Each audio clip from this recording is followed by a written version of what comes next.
मोकोडो ने ध्यान से देखा। उसके चेहरे पर पसीना बह रहा था। मैं खुद मानता हूं कि मैं ये सब अपनी आंखों से देख रहा था। मुझे कभी यकीन नहीं होता कि ऐसा कुछ हो सकता है। असल में खालीपन में नज़ारा बढ़ता है। सिर एक चमकते हुए सिर में बदल जाता है। गैलेक्सी के दर्जन भर नियमों के बीच में अंधेरे को एक ज़बरदस्त ताकत से रोशन कर रहा है। ये सीन इतना शानदार और चौंकाने वाला है कि नीचे देखने वाले सीक्विडन पैरालाइज्ड हो जाते हैं। हम एक ऐसा ऐतिहासिक पल देख रहे हैं जिसे शायद वे अपनी बाकी जिंदगी याद रखेंगे। ये घटना एक मजबूत मैग्नेटिक अट्रैक्शन पैदा करती है। जो लोग हालात के बारे में कुछ नहीं जानते वो इस अजीब चीज़ की तरफ खींचे चले आते हैं, सवाल पूछते हैं। यूनिफॉर्म पहने आदमियों के ग्रुप बेबस तैर रहे थे, खालीपन में घूर रहे थे, जबकि ज़बरदस्त दबाव उन्हें पावर के सेंटर की ओर खींच रहा था। मासा, बैंगनी बालों वाला ऑफिशियल, एक साथी आदमी के बगल में पूरी तरह से यकीन नहीं कर पा रहा था। ग्रेटा, पूछ रही है कौन एक ही समय में कानून की इतनी सारी अलग अलग ताकतों को समझ पाएंगे। आसमान हरी एनर्जी से भरा है, जबकि भीड़ ताकत के रूपों को गिन रही है। इस बात से हैरानी होती है कि उनके ऊपर गैलेक्टिक लाइट के कम से कम 38 अलग अलग बेल्ट दिखाई दे रहे हैं। डर के कट्टरपन वाला एक अधिकारी जो असलियत को समझने में असमर्थ है। पक्का करें कि इतिहास में ऐसा कोई योद्धा कभी नहीं हुआ जिसने 38 अलग अलग कानूनों को दिखाया हो। एक और आदमी घबराहट में चिल्लाया, इस कारनामे की तुलना ओनो के महान चमत्कार से की। ट्यूरिंग, ध्यान दे कि ट्यूरिंग भी लाइट के 20 बेल्ट तक नहीं पहुंच पाया था, जिससे ये नया योद्धा नामुमकिन सा बेहतर लगता है। मान लीजिए कि ये रहस्यमयी एक्सपर्ट भ्रूण होने से ही खेती कर रहा होगा। उत्सुकता के साथ भीड़ से आगे उड़ने का आग्रह करें इस असाधारण प्राणी की पहचान को वेरीफाई करने की शक्ति के लिए। भावनाओं में बहकर एक बड़ी भीड़ सीधे नीली और हरी रोशनी में सजे भंवर की ओर इकट्ठा हो गई ताकि एक किंवदंती के जन्म को देख सके। टॉर्चर के बीच में 2 हाथों वाला बहुत बड़ा मोकोडो पहरा दे रहा है, सिर के सामने, जो अब गोल एनर्जी के बैरियर से सुरक्षित है। वहां देखो, ए हिदेओ देखता है कि कैसे बदलाव अपने सबसे बड़े पॉइंट पर पहुंचता है। मोकोडो ने तैरते हुए सिर को देखा गंभीर भाव से। मान लो कि तुमने कभी सोचा भी नहीं था कि तुम्हारा यूनिवर्स तारों भरा हो सकता है, इतने असाधारण टैलेंट वाले किसी की रोशनी से। बड़े कमांडर के सामने खड़े होकर ए हिदेओ इस स्थिति की अजीब बात पर कमेंट करो। बताओ कि लुशैंग का शुरुआती पॉइंट ही दूसरे जीनियस लोगों के लिए आखिरी मंजिल है, जो उन्हें सच में अकल्पनीय बनाता है। उन्हें देबाजो, लाल चेहरे वाले अधिकारी, और पेटू कैप्टन ने देखा कि सीन कैसे सामने आया। अधिकारी पेलिरोजा स्थिति को गंभीरता से एनालिसिस करता है। मुझे खुद पर तरस आ रहा है कि लुशैंग अभी अभी ऊपर गई है। लेवल 12 पर वो कानून की 38 ताकतों पर हावी है। ये सोचना कि लेवल 13 पर पहुंचने पर आतंकवादी कौन होंगे उसके कानून। अचानक कैप्टन ग्लूटन बीच में ही टोक देता है। घबराहट में एक चीख एक और ज़रूरी बात बताती है। सिग्नल की लुशैंग ने लेवल 13 का सच का एक नियम समझ लिया है। इसका मतलब है कि अगर आप और ऊपर चढ़ते हैं तो आप एक ही तरह की कानून की ताकत से सीमित नहीं रहेंगे। ये बात मोकोडो को पता चलती है, जो निराश हो जाता है। एक उलझन भरे एक्सप्रेशन के साथ अपना सिर झुका लेता है, सदमे की हालत में चिल्लाता है। ए हिदेओ ने इमोशन के साथ थ्योरी को कंफर्म किया। मासा कमांडर को बताता है कि जब लुशैंग लेवल 13 पर पहुंचेगा तो उसके पास निश्चित रूप से कई शक्तियां होंगी और आप और भी ज्यादा समझ पाएंगे। मोकोडो वहीं पड़ा देखता रहा, उसका चेहरा हैरानी से भरा हुआ था। अपनी खोपड़ी के अंदर योद्धा की नामुमकिन क्षमता को समझते हुए वो पूछता है कि अगर लुशैंग की आवाज़ धीमी भी है तो उसे इंसान माना जा सकता है। एनर्जी कैप्सूल आखिरकार अपनी लिमिट तक पहुंच जाता है, अपने अंदर हो रहे बदलाव के तेज दबाव में सिकुड़ जाता है। डार्क एनर्जी के एक धमाके के साथ स्किन पूरी तरह से पार्टिकल्स बनाती है। लुशैंग स्क्रेफ्यूलस से बाहर निकलता है, बिना शर्ट के और बुने हुए काले धागों से घिरा हुआ। उसका शरीर लाल पैटर्न और मिलते हुए पंखों से चमकता है जब वो खाली जगह में घुसता है। उसके चारों ओर एक बहुत बड़ी कॉस्मिक घटना होती है जो नेब्यूला के अंदर बन रहे ब्लैक होल जैसी दिखती है। लुशैंग इस डिस्प्ले के बेस पर पाया जाता है, हाथ ऊपर उठाए पावर को चैनल करता है। बवंडर से निकली एनर्जी ने खुद को जोर से लाइट के एक कंसंट्रेटेड रिंग में दबा दिया जो उसके आसपास की जगह को बिगाड़ रहा था। लुशैंग ने बहुत ज्यादा कंसंट्रेटेड होकर अपने हाथों के बीच डार्क एनर्जी के गोले को कंडेंस किया। अपनी संस्कृति पर विचार करते हुए, ये देखते हुए कि उनके गुरु यान जिशो के 4 पोल इस नई पावर से पूरी तरह से ढक गए हैं, आइए संक्षेप में पूछें कि ये डेविएशन अच्छा है या बुरा। सू एक्सप्रेशन से वुल्वेसेरिया अपने भविष्य का एनालिसिस करते हुए, इस हिसाब से कि उनकी 3 ग्रैंड इनहेरिटेंस अभी सिर्फ लेवल 16 पर ही मैक्सिमम लिमिट दिखाती हैं। अपने हिसाब से वो ये नतीजा निकालता है कि लेवल 16 की ताकत है, लेकिन वो अकेला इस यूनिवर्स को बचाने में बिल्कुल नाकाम है। उसके गुरु यान जीशो की एक स्पेक्ट्रल इमेज उसके पीछे लामाओं के बीच दिखाई देती है। लू शेंग एक हिम्मत वाला फैसला लेता है। लेवल 16 का वो सीधा रास्ता छोड़ दो जो तुम्हारे गुरु ने पता लगाया है। अपनी जगह अपने आइडियाज को जोड़ने और एक बिल्कुल नया मार्शल रास्ता बनाने का फैसला करो, ये मानते हुए कि यही कामयाबी पाने का एकमात्र तरीका है। एक कॉन्फिडेंट मुस्कान लगभग शिकारी जैसी उसके चेहरे पर फैल गई, जिससे उसे लगा कि तैयारी लगभग पूरी हो गई है। चमकती एनर्जी के बीच में खड़े होकर लू शेंग अपनी असली हालत का अंदाजा लगाओ। कन्फर्म करो कि 5 ग्रहों की विरासत में मिली यादें उसकी टेक्निक लेवल 13 के टॉप पर पहुंच गई हैं और उसकी स्पिरिचुअल पावर कामयाबी से लेवल 12 के टॉप पर पहुंच गई है। अपने हाथ के एक हल्के से मूवमेंट से उसने बैंगनी कपड़े पर एक मुंह बना लिया, स्पेस का। फैसला करो कि अब तुम्हारे पास देर करने की समझ नहीं है और ऑफिशियली पद छोड़ने का समय आ गया है। आखिरी, लेकिन ध्यान दें कि उससे पहले एक काम करना होगा। दुख के बारे में उसने एरेमोलिना से एक गहरे बैंगनी रंग की आंख निकाली, उसे अपनी हथेली में पकड़ा। लू शेंग पर ध्यान दें और उसके हाथ में बैंगनी आंख है। उसे अपनी पकड़ से तब तक लगाता है जब तक वो सूजकर टूट न जाए। जबकि आंख टूट जाती है, वो बचे हुए हिस्सों के बीच रहती है। उसका एक्सप्रेशन उस एहसास से भी तेज हो जाता है। अचानक उसके शरीर में एक तेज और डरावनी चेतावनी गूंज उठी, उस बात से कि अजनबी जानवरों ने उसे पहले खत्म कर दिया था। उन्होंने चुपके से उसके अंदर एक श्राप डाल दिया था। श्राप खुद को आंखों के आकार के डरावने काले खालीपन के रूप में दिखाता है, जिसकी पुतलियां एक तारे के आकार की थीं जो उसके चारों ओर घूम रही थीं। अंधेरी चीजें शान जैसे शब्द गाती हैं, मैं तबाही भूल गया। अपनी भारी मौजूदगी से मेरे दिमाग पर हावी होने की कोशिश कर रही हैं। लू शेंग इस अंधेरे इलाके के बीच में शांत रहता है, श्राप को भूले हुए शब्द को एक बार फिर दोहराते हुए सुनता है। अपनी मुट्ठी में बहुत सारी सुनहरी रोशनी फिर से मिलाई, जिससे आत्माएं दहाड़ने लगीं। सेदा बताते हैं कि वो लगातार गा रहे हैं ताकि उनके पीछे की ताकतवर चीज की ओर इशारा किया जा सके। जो लोग मिलने आए थे, इसीलिए उन्होंने उन्हें तुरंत चुप कराने का फैसला किया। एक अंधेरी झील के साथ लू शेंग चूहे को बताता है और नीचे की ओर खतरनाक रोशनी का एक धमाका करता है। हमला तुरंत जुड़ जाता है, जिससे अंधेरी आंखें टूट जाती हैं और श्राप बनाने वाले कण बन जाते हैं जब तक वो धूल में नहीं बदल जाता। लू शेंग का मानना है कि क्योंकि उसने नीले तारे में लेवल 15 के जानवरों के एक लॉर्ड की नफरत गाई है, इसलिए इसे लॉर्ड ऑफ ओब्लिवियन कहा जाता है। ये असुस्तारलों के लिए काफी नहीं है। एक कॉन्फिडेंट और घमंडी मुस्कान के साथ वो उस अनजान चीज का सामना करता है।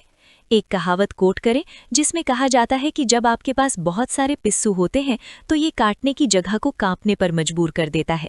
चलो लॉर्ड डेलवीड्रो से कहते हैं कि अगर तुम उसे मारना चाहते हो तो तुम्हें अभी आना चाहिए, नहीं तो तुम्हें उसके दूसरे दुश्मनों के पीछे जाने का इंतजार करना होगा।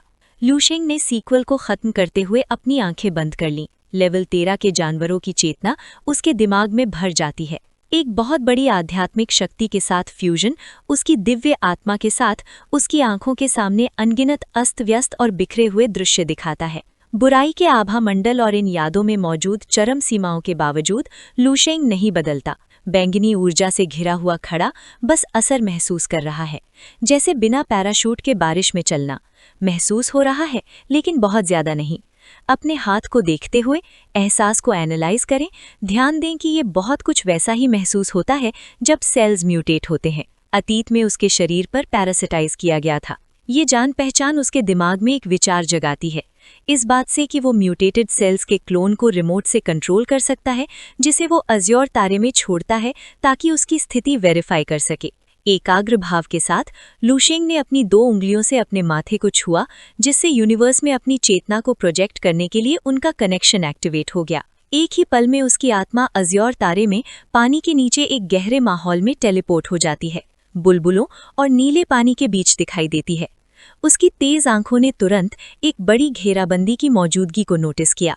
अंधेरी गहराइयों से उठते हुए एक विशाल समुद्री राक्षस और टेंटिकल्स और कई आंखों वाला आतंक है, जो लू शेंग के पूरे प्रोजेक्टेड रूप को भर देता है। लू शेंग इस जीव को देखता है और पाता है कि उसका मकसद उसके अंदर है, सीप के अंदर मोती की तरह सुरक्षित। और म्यूटेटेड सेल्स का क्लोन अब कैसा दिखता है?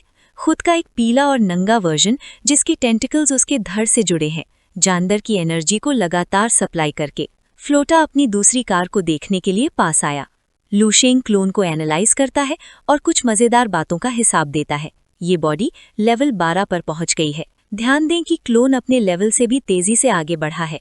मुख्य शरीर बहुत आरामदेह जिंदगी जी रहा है। लुशेंग क्लोन के अंदर की एनर्जी को एनालाइज करता है और देखता है कि इसने बहुत ज्यादा शैडोई पहलू को बहुत अच्छे से विकसित किया है। आप ठीक हैं इस बात से कि अपने जीन में छिपी हुई सहज प्रवृत्ति का पालन करते हुए क्लोन ने तारे का रास्ता उसके हिसाब से जारी रहता है, यहाँ तक कि एक तरह के सीक्वेंस प्रिंसिपल में भी एंटर कर जाता है। हालांकि लुशेंग एक खास अंतर बताता है। इस क्लोन के अंदर का तारा गहरा बैंगनी है, जिसमें गड़बड़ी और बुराई की बू आ रही है। अगर आप सोच रहे हैं कि क्या ये यूनिवर्स की साइड्स एंड शैडो को दिखाता है, ये नतीजा निकालें कि दूसरी दुनिया का मालिक सेल्स का ये क्लोन बना रहा है। बहुत सावधानी से म्यूटेट किया गया है, जो विरासत में मिली यादों को गाइड तक पहुंचा रहा है। लुशेंग ने ये नतीजा निकाला कि ये पूरी तरह से सही है कि क्लोन ने नीचे दिए गए अपने हिसाब से अंधेरे तारे का रास्ता निकाला है। Tail guide. लुशेंग के चेहरे पर एक अजीब सा भाव आता है जब वो बीच बचाव करने का फैसला करता है। क्लोन को प्रोसेस को तेज करने के लिए कुछ और न्यूट्रिएंट्स देने का ऑफर देता है। लुशेंग पावर इकट्ठा करता है। लेवल 13 के जानवरों से निकलने वाली स्पिरिचुअल केओस, वो सही हिस्से जो उसके पास खुद नहीं है, वो इसका इस्तेमाल कर सकता था और इस एनर्जी को सीधे क्लोन के शरीर में डाल सकता था। रिएक्शन तुरंत होता है। म्यूटेटेड क्लोन का शरीर तेजी से फैलने लगता है, एक अजीब रूप में बदल जाता है। कियोटिक पुआस ने अपनी स्किन खुजाई, जबकि एक औरा सीधे लेवल 13 की ओर इशारा कर रहा था। ये फैलने लगता है। अंधेरे की गहराई में क्लोन बनाने वाली एंटिटी इस ग्रोथ को महसूस करती है। कई आंखों की बड़ी मौजूदगी मनमोहक है। अच्छे लड़के को एनिमेट कर रही है और भी तेजी से बढ़ने के लिए, ताकि उसे आखिरकार खोदा जा सके और पूरी तरह से खाया जा सके। वापस लौटने के लिए पानी में लुशेंग चुपचाप जाने का फैसला करता है, ताकि उसे जो अपनी स्पिरिचुअल यात्रा पूरी करने के बाद लुशेंग का चमकदार स्पिरिचुअल रूप धीरे धीरे लौटता है। उसका फिजिकल शरीर, जो शांति से मेडिटेशन की मुद्रा में बैठा है, एक चमकती नीली एनर्जी से घिरा हुआ। लुशेन अपनी नई पावर को प्रोसेस करता है, उसे सफलतापूर्वक खत्म कर देता है, उस जानवर की सभी गंदगी जो उसने पहले खत्म कर दी थी। ध्यान से सिर्फ सबसे शुद्ध एनर्जी को बचाकर रखें, ताकि वो अपनी ग्रोथ में इस्तेमाल हो सके। अचानक उस पर पावर का एक बड़ा धमाका हुआ। मार्शल आर्ट्स और यूनिवर्सल कानूनों के बारे में अनगिनत यादें उसके शरीर में भर गईं और एक जानवर की डरावनी इमेज बन गई। उसके पीछे 3 आंखों वाला एक राक्षस दिखाई देता है। उसने जो अकाउंट इकट्ठा किया है, उससे पता चलता है कि सच में बहुत बड़ी वाइटल एनर्जी। लुशेन द्वारा ली गई एनर्जी की पूरी मात्रा और ताकत पूरी तरह से निराश, उसकी आंखें हैरानी से चौड़ी हो गईं। जानवर की एनर्जी की घेरने वाली ताकत जो उसमें अनगिनत जिंदगियों को खाकर मिली थी, अंधेरा यूनिवर्स लुशेन की आत्मा को बुरी तरह से निगल रहा है। प्रेशर न झेल पाने की वजह से उसकी आंखों और मुंह की ताकत से एक चमकीला सुनहरा खून बहने लगता है। दर्द का एक बोझ जिसने उसके शरीर को तड़पाया। लुशेन के चेहरे पर कॉन्फिडेंस की मुस्कान फैल गई। अपने हाथ को देखो, जिसने अपना ही सुनहरा खून पिया, और देखा कि ये नई एनर्जी कितनी जबरदस्त ताकतवर है। उसके चेहरे पर खून के निशान अभी भी चमक रहे थे। उसने शांति से अपने अंदर के बदलावों को देखा। उसने बताया कि जबरदस्त एनर्जी ने उसके दिमाग के अंदर एक रंग बिरंगा क्रिस्टल बना दिया। लिस्ट ये टेस्ट करने के लिए कि तुम क्या कर सकते हो। लुशेन अपना चमकता हुआ हाथ आगे बढ़ाता है और अपनी ताकत का इस्तेमाल करना शुरू करता है। एरेमोलिना से नीली और बैंगनी एनर्जी को एक ही पॉइंट पर इकट्ठा करता है। बिना किसी पछतावे के किरणों से बनी शुद्ध और रंगीन एनर्जी से बनी एक शानदार तलवार मेरे हाथ में मजबूती से बनती है। चमकते पत्ते को देखते हुए ये समझे कि हथियार से निकलने वाला हर रंग एक खास इमोशन की शुद्ध ताकत को दिखाता है। अपने नए हथियार के हिस्सों के बारे में मन में बताएं। धागे के लिए गुस्सा, नस के लिए डर, छेद करने वाली जगह के लिए हैरानी, ताकत के लिए खुशी, गार्ड के लिए सोच, पत्ते के पिछले हिस्से के लिए उदासी और लटके हुए गोले के लिए चिंता का इस्तेमाल करें। हथियार को ध्यान से देखते हुए लुशेन को पता चलता है कि भले ही कोई एक भावना अकेले होने पर भी बहुत मजबूत नहीं हो सकती, लेकिन उनमें से कई को मिलाकर और एक साथ रखने से एक तरह की ताकत बनती है जो बिल्कुल अलग और बेहतर होती है। तलवार उसके चेहरे के चारों ओर चमकती है। उसकी आंखें पक्के इरादे से चमकती हैं। जान ले कि सिर्फ इस ताकत का एक छोटा सा हिस्सा अभी भी दिखाया गया है, लेकिन यकीन माने ये सभी 7 भावनाओं पर हावी है। भविष्य में इससे एक ऐसा बदलाव आएगा जिसकी कल्पना भी नहीं की जा सकती। अंतरिक्ष के विशाल शून्य में खड़े होकर लुशेन अपनी नई रंग बिरंगी तलवार पर भरोसा तोड़ता है ताकि उसे रोशनी के कणों में बदल सके। ये देखते हुए कि आपके पास इस्तेमाल के लिए अभी भी एक और ट्रिक लिस्ट में है, ऊना स्माइल बुरलोना क्रूजा सू रोजरा अल डार्से को एहसास होता है कि उसकी स्पिरिचुअल पावर ने अपनी लिमिट्स को पार कर लिया है और वो तय करता है कि आपका अगला कदम ऑफिशियली लेवल 12 में एंटर करना है। तैयारी के लिए गहरी और स्थिर सांस ली। आपकी आंखें एक इंटेंस फोकस के साथ खुली और आपके चारों ओर एक डार्क एनर्जी फैल गई, जबकि उसका शरीर एक बेहतर किंगडम में आगे बढ़ने की तैयारी करता है। आपकी अविश्वसनीय एडवांसमेंट का असर मुझे बहुत दूर महसूस होता है।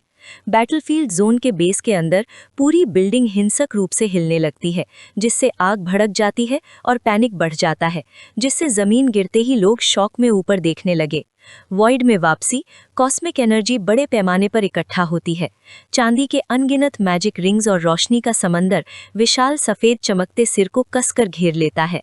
ला कास्करा प्रोटेक्टर तेजी से गिरा। उसने भारी मात्रा में नीली एनर्जी को अब्जॉर्ब किया जो अरिमोलन ने गुस्से में उसके चारों ओर फैला दी थी। इस अविश्वसनीय दृश्य को देखने के लिए विशाल कमांडर स्टेलर मोकुडो और उनके अधीनस्थ ए हिदाओ पूरी तरह से हैरानी से देख रहे थे। शुद्ध घूमने वाली ऊर्जा की ताकत मोकुडो को अपनी विशाल और मस्कुलर भुजाओं को उठाने के लिए मजबूर करती है ताकि वो तेज हवाओं का सामना कर सके। सुदांदो तेज दबाव के कारण मोकुडो ने हैरानी से बताया कि ल्यूशन का असली उत्थान आखिरकार शुरू हो रहा है। उसकी आंखें टेढ़ी हो गईं जब उसने पूछा कि किस तरह का जीनियस डरावना और अविश्वसनीय है। खोज का अंत। अपनी तरफ ए हिदाओ घबराहट में अपनी छाती की ओर झुका, जोर जोर से आहें भर रहा था, जबकि उसके दिल में घबराहट की एक बेकाबू भावना बढ़ रही थी। प्रताड़ित लड़की को देखते हुए वो डर और हैरानी के मिले जुले भाव से बताता है कि वो इतना शक्तिशाली था कि आसमान को कब्जा कर सके और पृथ्वी ठीक उनके सामने एक बिंदु पर है। अचानक तेज रोशनी का एक विशाल स्तंभ आसमान से उस क्षेत्र की ओर बढ़ती ताकत से गिरा। आसपास के योद्धा कंफ्यूज होकर देख रहे थे, क्योंकि जहां रोशनी पड़ रही थी वहां नीली लपटें निकल रही थी। सोच रहे थे कि अभी अभी कौन आया है नीले लामाओं के बीच से। एक नया योद्धा आगे बढ़ता है और खुद को मशहूर चमत्कार ऑन ट्यूरिंग के रूप में दिखाता है। बाकी दो योद्धा उसे पूरी तरह से इम्प्रेस होकर देखते हैं और बताते हैं कि मशहूर ऑन ट्यूरिंग भी एनर्जी की भारी गड़बड़ी से बेस की ओर अट्रैक्ट हुआ था। ऑन का एक्सप्रेशन तब तेज हो जाता है जब उसका ध्यान ऊपर आसमान में उस बड़ी मौजूदगी पर जाता है। उसने भीड़ की तरफ पीठ की और हैरानी से ऊपर देखा। नीली एनर्जी का वो बड़ा गोला जिसे लुशेंग बदल रहा है। उसके चेहरे पर हैरानी का भाव आ गया और उसके गाल पर एक आह निकल आई जब उसने पूछा कि क्या बेस में कोई सच में लेवल 13 पर जा रहा है। वो निराश महसूस करता है, ये सोचकर कि उसका बड़ा रिटर्न पूरी तरह से छिप गया है। और भी हैरानी होगी जब आपको लगेगा कि खोपड़ी के अंदर मौजूद इंसान 43 पावर के नियमों का इस्तेमाल कर रहा है, जो अपने आप में 20 नियमों से दुगने से भी ज्यादा हैं। सीखना सीखें। अचानक मैंने अपनी आंखें खोली और मोजे के अंदर एक डिटेल देखी, एट्राडोर। जब आप एनर्जी के टॉर्चर के आसपास देखते हैं तो आपको अंदाजा होता है कि आप असल में क्या देख रहे हैं। लेवल 13 पर चढ़ने के साथ कोई इत्तेफाक नहीं, पूरी तरह यकीन न होने पर नीचे देखते हुए एक अजीब सी हैरानी कि ये बस लेवल 12 पर चढ़ना है। समझ नहीं पा रहा था उस स्टेज पर किसी के पास इतनी नामुमकिन पावर कैसे हो सकती है। इस बीच बैटलफील्ड से बहुत ऊपर स्पेस में एक पर्पल डार्क और अस्तव्यस्त कोटल तेजी से खुलता है। शानदार स्टेला कमांडर मोकोडो खतरे को नोटिस करता है, जबकि अफरा तफरी और अंधेरे का एक ऑरा वॉइड से निकलने वाली पर्पल किरणों के साथ मिल जाता है। मोकोडो का चेहरा सीरियस हो जाता है, जबकि आसपास के सैनिकों से पूछे कि क्या वे अगली लड़ाई के लिए तैयार हैं। योद्धाओं का एक ग्रुप जिसका लीडर लाल नुकीले बालों वाला एक आदमी है, जिसके हाथ में एक चमकती हुई तलवार है, बहुत बड़ा, सहमति में जोर से दहाड़ रहा है, लड़ाई के लिए पूरी तरह तैयार है।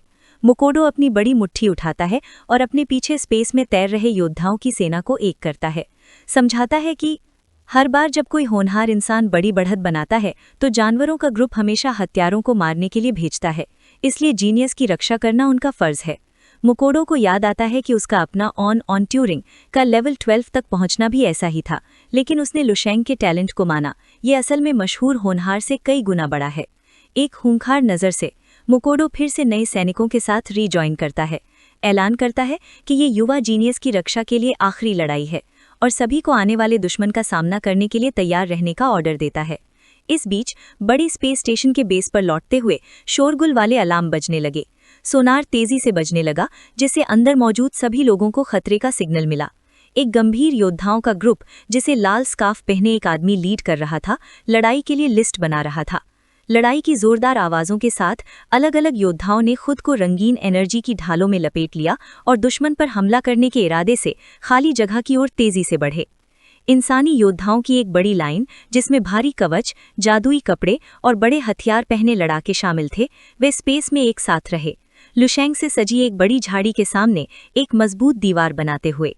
वहां खोजते हुए एई हिडेओ ने सेनाओं के भारी जमावड़े को देखा और यूं ही खुद से कहा कि पूरा सीन थोड़ा बढ़ा चढ़ाकर दिखाया जा रहा लग रहा है। अचानक एक लाल लड़की और दाढ़ी वाला एक लंबा और मस्क्यूलर लड़का रोशनी की एक चमक में दिखाई दिए। लड़की ने उत्साह से उससे पूछा कि वो कितने कातिलों को छिपाएगा, कहाँ आ सकता है, ये देखते हुए कि उन्होंने एऑन नॉन द्वारा 2 लेवल 13 जनरल भेजे हैं, लुशेंग जैसा एक राक्षस निश्चित रूप से और भी बड़ी ताकत को आकर्षित करेगा। जब मैंने ये सुना तो बस इसे छिपा दिया। मैं चुपचाप विश्वास के साथ सो गया और एक छोटी सी आह भरी। एई हिडेओ ने ग्रुप को मजबूती से शांत किया, ये पुष्टि करते हुए कि उन्हें चिंता करने की कोई बात नहीं है। लेवल 13 के 3 योद्धाओं के साथ उनके अधिकतम पॉइंट पर और कमांडर जनरल मुकोडो के साथ उस खाते का संकेत दें, क्योंकि कातिलों के पास एक मजबूत बचाव के खिलाफ कोई मौका नहीं होगा।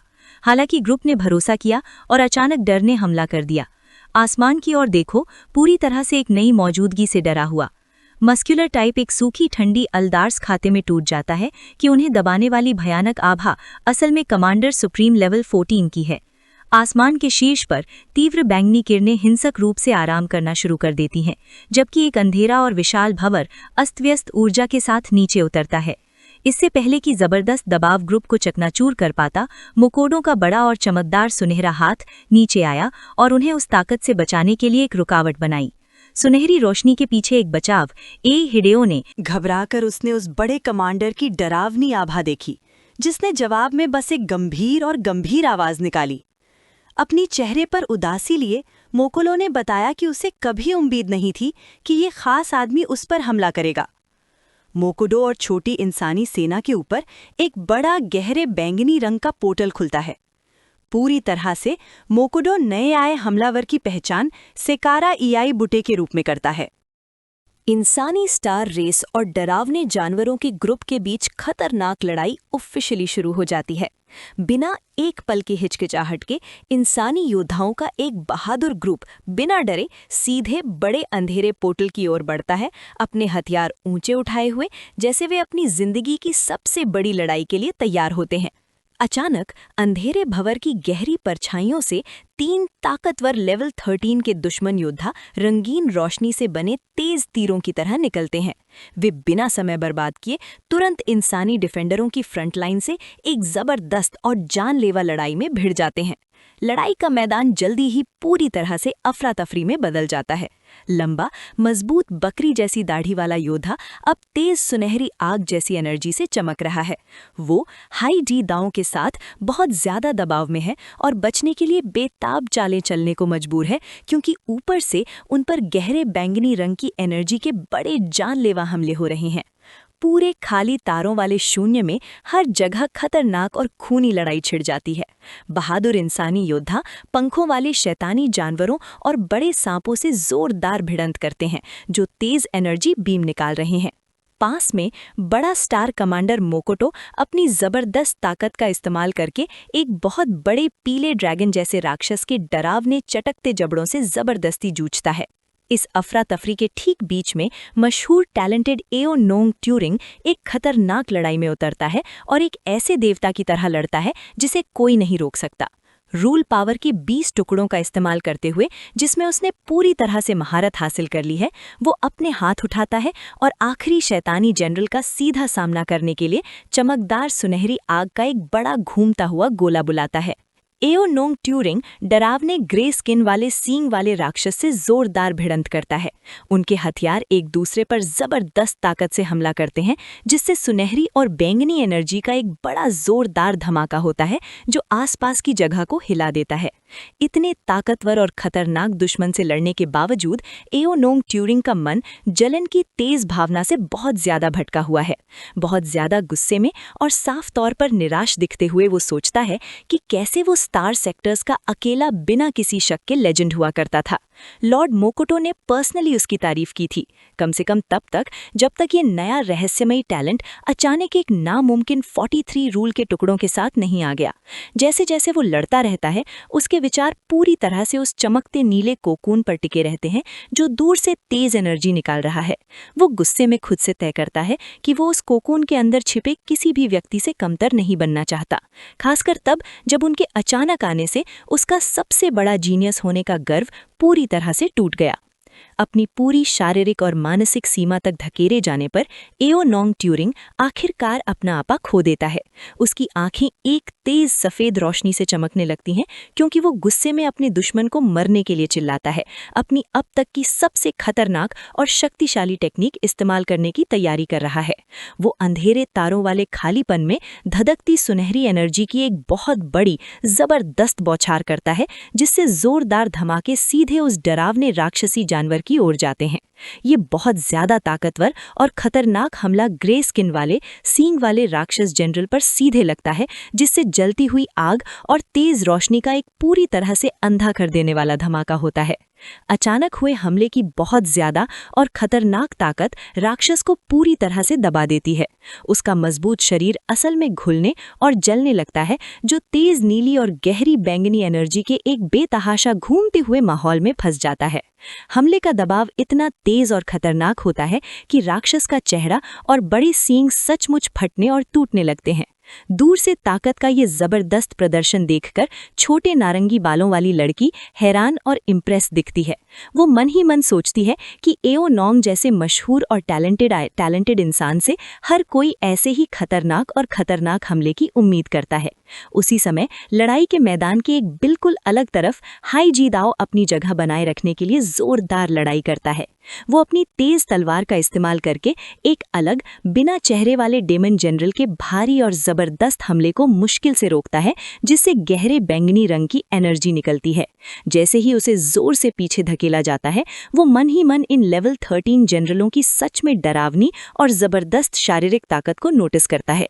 अपनी मुश्किल और जानलेवा ताकत के बावजूद हाई जी दाओ एओ नोंग की लड़ाई को कंफ्यूज्ड और थोड़े मजेदार एक्सप्रेशन के साथ देखता है। वो सोचता है कि आमतौर पर एक लेवल 12 के योद्धा को लेवल 13 के जानवर के खिलाफ डटे रहना देखकर वो अंदर तक चौंक जाता। हालांकि लियू शेन को लड़ते हुए देखने के उसके हाल के अनुभवों ने उसका नजरिया पूरी तरह से बदल दिया है, जिससे ये नामुमकिन सा काम अब उसे बिल्कुल नॉर्मल लगता है। बदकिस्मती से एओ नोंग की जीत का पल बहुत जल्दी खत्म हो जाता है। ग्रे स्किन वाले डेमन जनरल के कटे फटे चेहरे पर अचानक एक डरावनी चौड़ी मुस्कान फैल जाती है। गहरे बैंगनी रंग की ऊर्जा से चमकता हुआ डेमन जनरल आसानी से और तुरंत अपने भाई को पूरी तरह से पुनर्जीवित कर लेता है। उसका शरीर ठीक हो जाता है। वो एक ताना मारने वाली मुस्कान के साथ अपनी पूरी ताकत में लौट आता है, ऐसा बर्ताव करते हुए मानो उसे कभी कोई भारी चोट लगी ही ना हो। अपने सबसे घातक हमले को कुछ ही सेकंड में पूरी तरह से बेकार होते देख आओ नोंग ट्यूरिंग को पसीना आ जाता है। वो उस राक्षस की तुरंत ठीक होने की क्षमताओं को देखकर पूरी तरह से डरा हुआ और बहुत ज़्यादा निराश लगता है।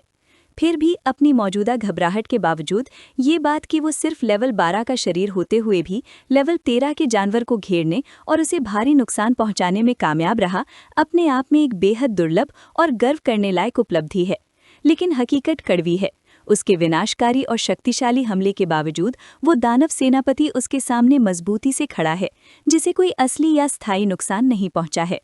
पूरी तरह से गुस्से और अविश्वास में अपनी छाती पकड़कर आओ नोंग ट्यूरिंग इस बेहद निराशाजनक हकीकत को स्वीकार करने के लिए जोरदार संघर्ष करता है। उसकी आंखें हैरानी से चौड़ी हो जाती हैं जब वो एक अमर स्तर के वंश का गर्वित वारिस होने के अपने बेहद प्रतिष्ठित दर्जे और ट्यूरिंग परिवार के सबसे बड़े गौरव के रूप में अपनी भूमिका के बारे में सोचता है। उसे इस दर्दनाक विचार से गहरी शर्मिंदगी महसूस होती है कि उसके जैसा एक जीनियस जो लेवल 15 का गैलेक्सी लॉर्ड बनने के लिए पैदा हुआ है, इस समय बस यही उम्मीद कर रहा है कि वो सिर्फ लेवल 13 के जानवर से हार ना जाए।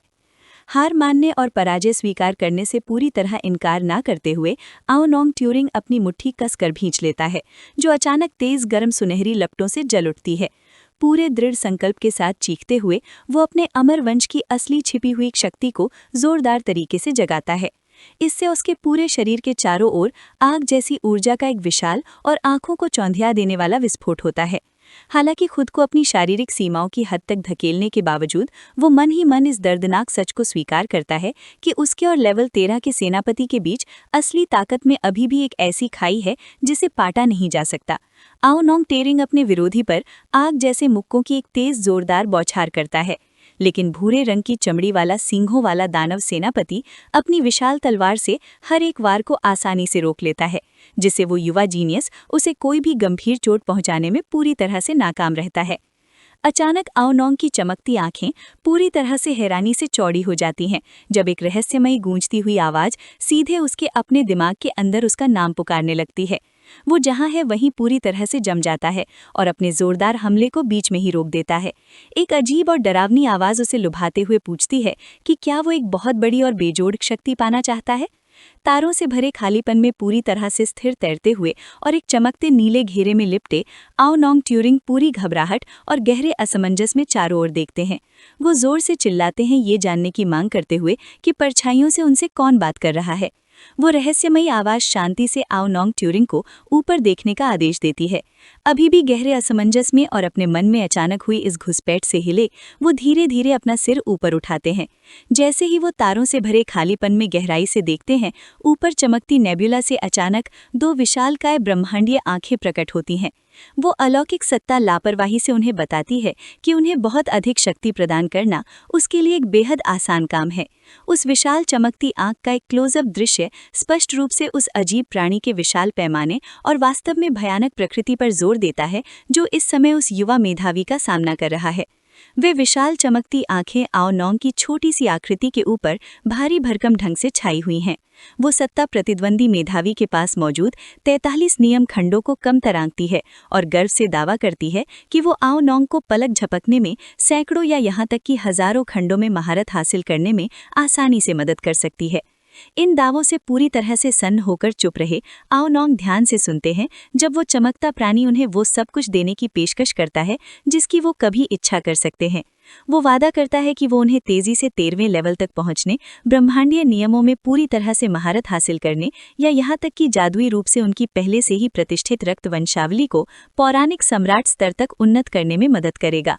वो युवा योद्धा इस अविश्वसनीय रूप से लुभावने प्रस्ताव पर गंभीरता से विचार करता है, क्योंकि वो आवाज उसे पूरे सर्प ब्रह्मांड का सबसे महान मेधावी बनाने की गारंटी देती है। वो लापरवाही से ये भी जोड़ती है कि इन सब के बदले में उसे बस एक छोटी सी शर्त पूरी करनी होगी। अंत में एक अलौकिक चमकता हुआ हाथ उस तेज ब्रह्मांडीय प्रकाश से धीरे से बाहर निकलता है और नरमी से आओ नोंग की ठोड़ी ऊपर उठाता है। वो रहस्यमयी सत्ता फिर चुपचाप अपना प्रस्ताव पूरा करती है, बस उस मेधावी से इस परम और अजेय शक्ति के बदले में उसके लिए एक बहुत छोटा सा काम करने का अनुरोध करती है। ये वीडियो का अंत है। अगर आप लोग अगला भाग देखना चाहते हैं तो हमारे चैनल को सब्सक्राइब करें। आओ नोंग ट्यूरिंग तारों भरे खालीपन में खड़ा है। उसका चेहरा पूरी तरह से हैरान है क्योंकि वो अपने मन में बोल रही रहस्यमयी आवाज की पहचान पर सवाल उठा रहा है। ऊपर अस्त-व्यस्त घूमती हुई जगह में देखते हुए उसे हैरानी से एहसास होता है कि उसका सामना गुमनामी के भगवान से हो रहा है, जिसकी बड़ी डरावनी आंखें सीधे उस पर मंडरा रही हैं। थोड़ी देर के लिए उस युवा प्रतिभाशाली व्यक्ति पर उलझन और झिझक छा जाती है। उसकी आंखें सिकुड़ जाती हैं क्योंकि वो असल में उस अंधेरी शक्ति के लुभावने ऑफर के बारे में सोचता है। चुपचाप खुद से सोचता है कि क्या उसे इसे स्वीकार करना चाहिए। अचानक अपने बुरे विचारों से बाहर निकलकर आओ नोंग ट्यूरिंग अपना दिमाग साफ करने के लिए जोर से अपने चेहरे पर थप्पड़ मारता है। नए पक्के इरादे और गुस्से के साथ वो दृढ़ता से ऑफर को मना कर देता है। गुस्से में कहता है कि उसके जैसा गर्व करने वाला प्रतिभाशाली व्यक्ति उस तरह का कचरा नहीं है जिसे अंधेरे पक्ष का कोई घिनौना जीव आसानी से बहका सके। अपनी पावर का इस्तेमाल करते हुए वो गुस्से में उस डार्क एंटिटी को जाने का हुक्म देता है और नीली एनर्जी की एक बड़ी अंधा करने वाली बीम सीधे खाली जगह में छोड़ता है।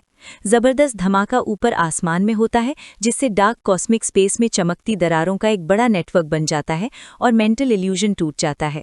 बिना समय गंवाए आओ नोंग ट्यूरिंग लड़ाई में वापस भागता है और खुद के लिए मेंटल स्ट्रगल को एक छोटी सी बात समझने की कोशिश करता है। वो तुरंत खतरनाक सींग वाले डेविल दुश्मन से जोरदार भिड़ जाता है।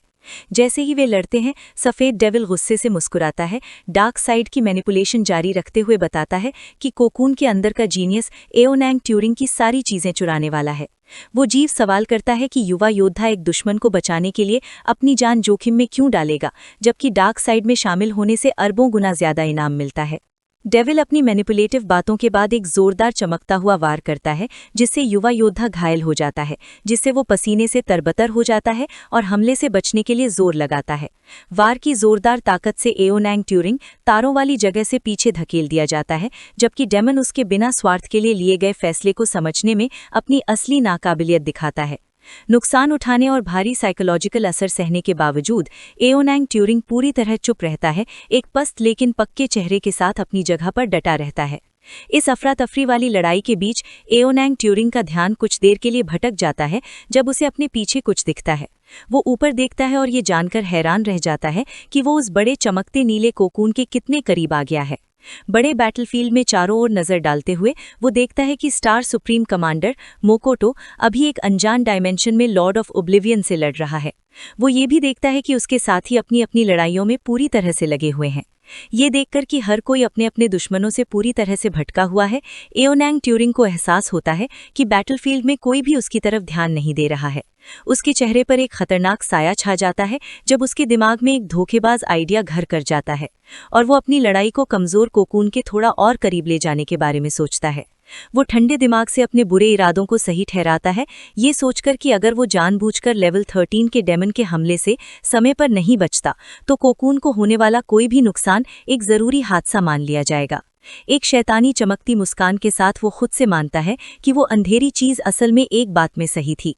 चमकते हुए खोल के अंदर शांति से आराम कर रहे लियू शैंग के सिलवेट को घूरते हुए एओनैंग ट्यूरिंग सवाल करता है कि उसे उसी इंसान की रक्षा क्यों करनी चाहिए जो उसकी सारी शान चुराने के लिए बना है। अपने दुश्मन को खत्म होने देने के बुरे विचार को पूरी तरह अपनाते हुए उसके चेहरे पर एक बुरी मुस्कान फैल जाती है। अचानक उसकी धोखेबाज साजिश तब नाकाम हो जाती है जब वो एक आने वाले हमले से हैरान रह जाता है। सफेद सींग वाला डेविल उस पर जोर से झपटा और गहरे बैंगनी रंग की एनर्जी का एक जोरदार और भारी वार किया। एओनैंग ट्यूरिंग दर्द से चिल्लाया जब जोरदार वार ने उसे जोर से पीछे धकेल दिया। इस वार से वो बेबस होकर तारों वाले खालीपन में पीछे की ओर उड़ गया और सीधे कोकून की ओर जा गिरा। हमले के दर्द में दांत पीसते हुए उसने तनाव भरे चेहरे से देखा कि उसका गलत प्लान काम कर रहा है। जैसे ही नॉकबैक ने उसे रोशनी के कोकून के ठीक बगल में पहुंचा दिया, एओनैंग ट्यूरिंग का चेहरा अचानक गहरी हैरानी में बदल गया, क्योंकि उसने अपने दुश्मन में एक भयानक बदलाव महसूस किया। उसका सामना कर रहा सफेद सींग वाला डेविल गहरे बैंगनी रंग की एनर्जी के एक बड़े उछाल के साथ वायलेंटली फट पड़ा और अपनी ताकत तेजी से आसमान छूते हुए पागलों की तरह हंसने लगा। डेविल का ऑरा एक डरावनी लाल चमकती परछाई जैसी शक्ल ले लेता है और एक डरावनी मुस्कान देता है, जिससे पता चलता है कि वो आखिरकार अपनी पूरी ताकत दिखा रहा है। डरावनी सच्चाई का एहसास होने पर एओनैंग ट्यूरिंग गुस्से में एक चमकता नीला पंच तैयार करता है और गुस्से में मानता है कि वो जीव इस पूरे समय उसके साथ खेल रहा था और असल में लेवल 13 के एकदम पीक पर है, जिससे वो राक्षसी जनरलों में सबसे ताकतवर बन जाता है। सफेद सींग वाला राक्षस शैतानी मुस्कान के साथ ये कन्फर्म करता है। ये ठीक इसी मौके का सब्र से इंतजार कर रहा था। एओनैंग ट्यूरिंग पर डर की एक लहर छा गई जब उसे एहसास हुआ कि उसे बेवकूफ बनाया गया था और एक कमजोर कोकून को तबाह करने के लिए, शैतान को करीब लाने के लिए सिर्फ एक औजार की तरह इस्तेमाल किया गया था। इस एहसास ने उसे अपनी गलती सुधारने के लिए शैतान की तरफ बेताबी से झपटने पर मजबूर कर दिया। इस शर्मनाक और भयानक नतीजे को मानने से इनकार करते हुए घबराया हुआ नौजवान जीनियस पागलों की तरह हाथ बढ़ाता है और उस राक्षस को रोकने के लिए अपनी पूरी ताकत झोंक देता है।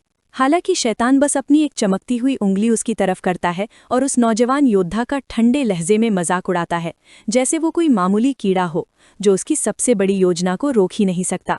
रोशनी की एक भयानक चमक के साथ शैतान बैंगनी ऊर्जा की एक बहुत बड़ी केंद्रित किरण छोड़ता है जो जोर से एओनैंग ट्यूरिंग के धड़ को चीर देती है, जिससे वो दर्द से चीख उठता है। उस नौजवान जीनियस की रफ्तार एकदम से रुक जाती है और वो अंतरिक्ष में बेजान सा तैरता रहता है। उसकी छाती में एक बहुत बड़ा जानलेवा छेद हो गया है। वो खून खांसता है, उसका दिमाग सुन्न हो जाता है और वो कमजोर आवाज में अपने ही बेवकूफ़ी भरे कामों पर सवाल करता है। बेजान सा बहते हुए एओनैंग ट्यूरिंग बेबसी से नीचे चमकती हुई बैंगनी खाई में गिर जाता है, अपनी भयानक नाकामी पर कड़वे आंसू बहाता है और खुद को तारों भरे आसमान का गुनहगार कहता है, क्योंकि उसने अपनी छोटी सी जलन की वजह से उन सब को बर्बादी की तरफ धकेल दिया था। हाईजी दाओ अचानक से हैरान रह जाता है जब वो देखता है कि सफ़ेद सींगों वाला शैतान उसके पास से तेजी से गुजरता हुआ सीधे उस कमज़ोर कोकून की तरफ बढ़ रहा है। उसके चेहरे पर घबराहट साफ झलकने लगती है जब उसे एहसास होता है कि उनके आसपास हो रही सारी जबरदस्त लड़ाइयां सिर्फ ध्यान भटकाने के लिए थीं और दुश्मन का असली निशाना तो शुरू से ही लियू शेंग था।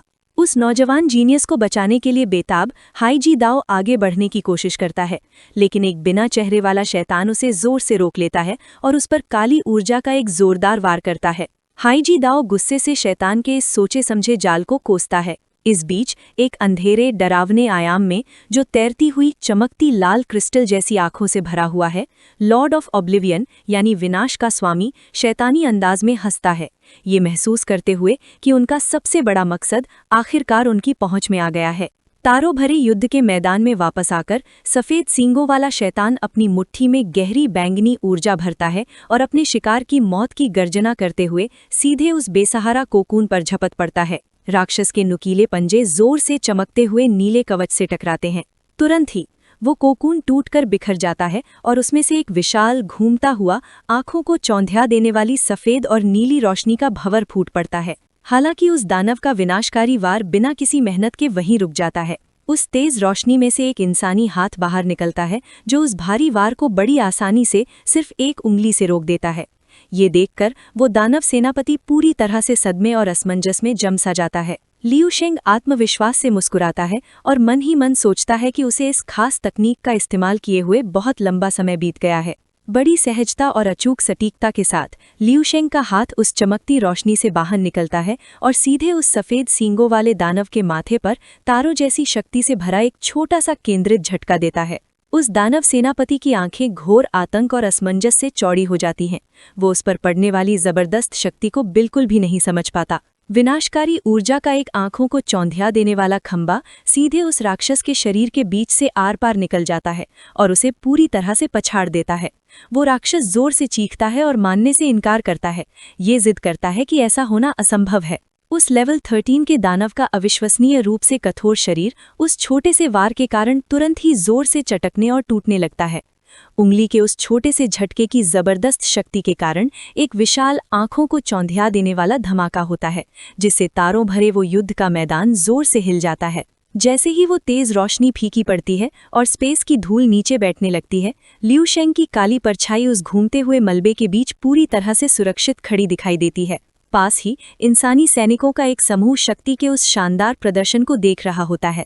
वो पूरी तरह से विस्मय में ऊपर घूरते रहते हैं और सोचते हैं कि उस टूटे हुए कोकून में से अभी किस तरह का सर्वोच्च प्राणी बाहर निकला है। लियू शेंग पूरी तरह से उस धुएं से बाहर निकलता है और ये पता चलता है कि उसके विकास के दौरान उसके बाल काफी लंबे हो गए हैं। अपने हाथों को जेबों में डाले हुए वो बड़े आराम से खड़ा होता है, अपने आसपास के उस अफरा तफरी भरे युद्ध क्षेत्र का निरीक्षण करता है और बड़े शांत भाव से कहता है कि चूंकि बाहर का माहौल इतना रोमांचक है, इसलिए वो इस लड़ाई में शामिल होने से बिल्कुल भी इनकार नहीं कर सकता। उसके चेहरे पर एक आत्मविश्वासी शिकारी जैसी मुस्कान फैल जाती है और उसकी तेज नीली आंखें उसकी नई मिली शक्ति के कारण जोर से चमकने लगती हैं। कुछ दूरी से ये सब देखते हुए हाई जी दाओ अपना सारा संयम पूरी तरह से खो बैठता है। अत्यधिक शौक से उसका चेहरा पीला पड़ जाता है और उसकी आंखें बाहर निकल आती हैं। वो अविश्वास में चीख पड़ता है और आखिरकार उसे एहसास होता है कि उनके सामने खड़ा वो जबरदस्त शक्तिशाली योद्धा कोई और नहीं बल्कि नया भर्ती हुआ सैनिक लियू शेंग है। यहीं पर ये वीडियो समाप्त होता है। अगर आप लोग अगला भाग देखना चाहते हैं तो हमारे चैनल को सब्सक्राइब करें। इंसानी बैकअप योद्धा हैरानी से देखते रह जाते हैं जब नीली रोशनी का एक विशाल क्रॉस के आकार का धमाका अंधेरे युद्ध के मैदान को रोशन कर देता है। उनके बीच मुनरो और एक अन्य योद्धा सदमे में देखते हैं और शक्ति के इस जबरदस्त प्रदर्शन को समझने की कोशिश करते हैं। नीली ब्रह्मांडीय ऊर्जा के घूमते हुए भंवर के केंद्र में लियू शेंग शांति से खड़े हैं। मुनरो की आंखें फटी रह जाती हैं और उसे पसीना आने लगता है। वह अविश्वास में हकलाता है क्योंकि वह उस जानी पहचानी परछाई को पहचान लेता है। जैसे ही तेज रोशनी में लियू शेंग का आत्मविश्वास से भरा चेहरा साफ होता है, मुनरो को यकीन हो जाता है कि यह योद्धा सचमुच वही है। उसी समय लेवल 13 के सफेद सींग वाले दानव का मजबूत शरीर टूटकर बिखर जाता है और खून से लथपथ हो जाता है, जबकि वह जीव चीखता है कि उसकी इतनी जल्दी हार नामुमकिन है। तनाव और भ्रम में डूबा मुनरो सोचता है कि कोई भी एक ही बिना किसी मेहनत वाले वार से इतने भयानक लेवल 13 के जानवर को कैसे हरा सकता है। लियू शेंग की ईश्वर जैसी आकृति को घूरते हुए मुनरो को एहसास होता है कि उसने मार्शल आर्ट की प्रतिभा के मामले में अपने और किसी दूसरे व्यक्ति के बीच इतना विशाल, निराशा पैदा करने वाला अंतर पहले कभी महसूस नहीं किया था। उसे याद आता है कि वह एक एल्फ योद्धा के साथ उस दूसरी दुनिया के युद्ध के मैदान में गया था, जहां उसने अक्सर उस क्षेत्र के होनहार योद्धा आओ नोंग ट्यूरिंग के महान कारनामों के बारे में सुना था। हालांकि उन अविश्वसनीय कहानियों के बावजूद मुनरो मन ही मन मानता है कि लू शेंग अब तक का सबसे भयानक प्राणी है जिससे उसका सामना हुआ है। अपनी ही कमजोरी से निराश होकर मुनरो अपनी मुट्ठी कस लेता है और स्थिति को समझ नहीं पाता। वह कांप उठता है यह सोचकर कि पिछले टूर्नामेंट के बाद से सिर्फ कुछ ही सालों में लू शेंग कैसे लेवल 10 से सीधे लेवल 12 पर पहुंच गया और अब वह ऊंचे लेवल के दुश्मनों को भी बिना किसी मेहनत के कुचल सकता है। जब लू शेंग एक शक्तिशाली गुलाबी और बैंगनी आभा के बीच शान से खड़ा होता है तो मुनरो के पास कहने के लिए कुछ नहीं बचता। वह इस बात से भयभीत है कि एक नया लेवल 12 का योद्धा लेवल 13 के विरोधी के साथ मौजूद विशाल अंतर को ऐसे नजरअंदाज कर सकता है जैसे वह कुछ हो ही नहीं। पसीने से तर और शक्ति के इस प्रदर्शन से अभिभूत होकर मुनरो अपना सिर झुका लेता है और एक गहरी थकी हुई आह भरता है और फिर हैरानी से ऊपर देखता है। वह अपने साथी से कहता है कि अब उसे समझ आया कि उस स्टेलर गवर्नर ने इस योद्धा की रक्षा के लिए दखल क्यों दिया था। वह कहता है कि ऐसी प्रतिभा का वर्णन शब्दों में करना नामुमकिन है। मुनरो और अन्य बैकअप योद्धा श्रद्धा से देखते हैं जब लू शेंग उस घूमते हुए ब्रह्मांडीय भंवर के केंद्र में शांति से तैरता रहता है। अपने हाथों को जेब में डाले और आत्मविश्वास भरी मुस्कान के साथ खड़े लू शेंग एक तीव्र आभा बिखेर रहे थे, मानो वे मानवता के लिए परम प्रकाश और आशा के प्रतीक हों। अचानक लू शेंग की तीखी नीली आंखें सिकुड़ गईं जब उन्होंने ऊपर देखा और एक नई अशुभ उपस्थिति को महसूस किया। बहुत ऊपर अंधेरे में एक भयानक लाल शून्य खुल गया जो अनगिनत विशाल भयावह आंखों से भरा हुआ था जो नीचे घूर रही थीं।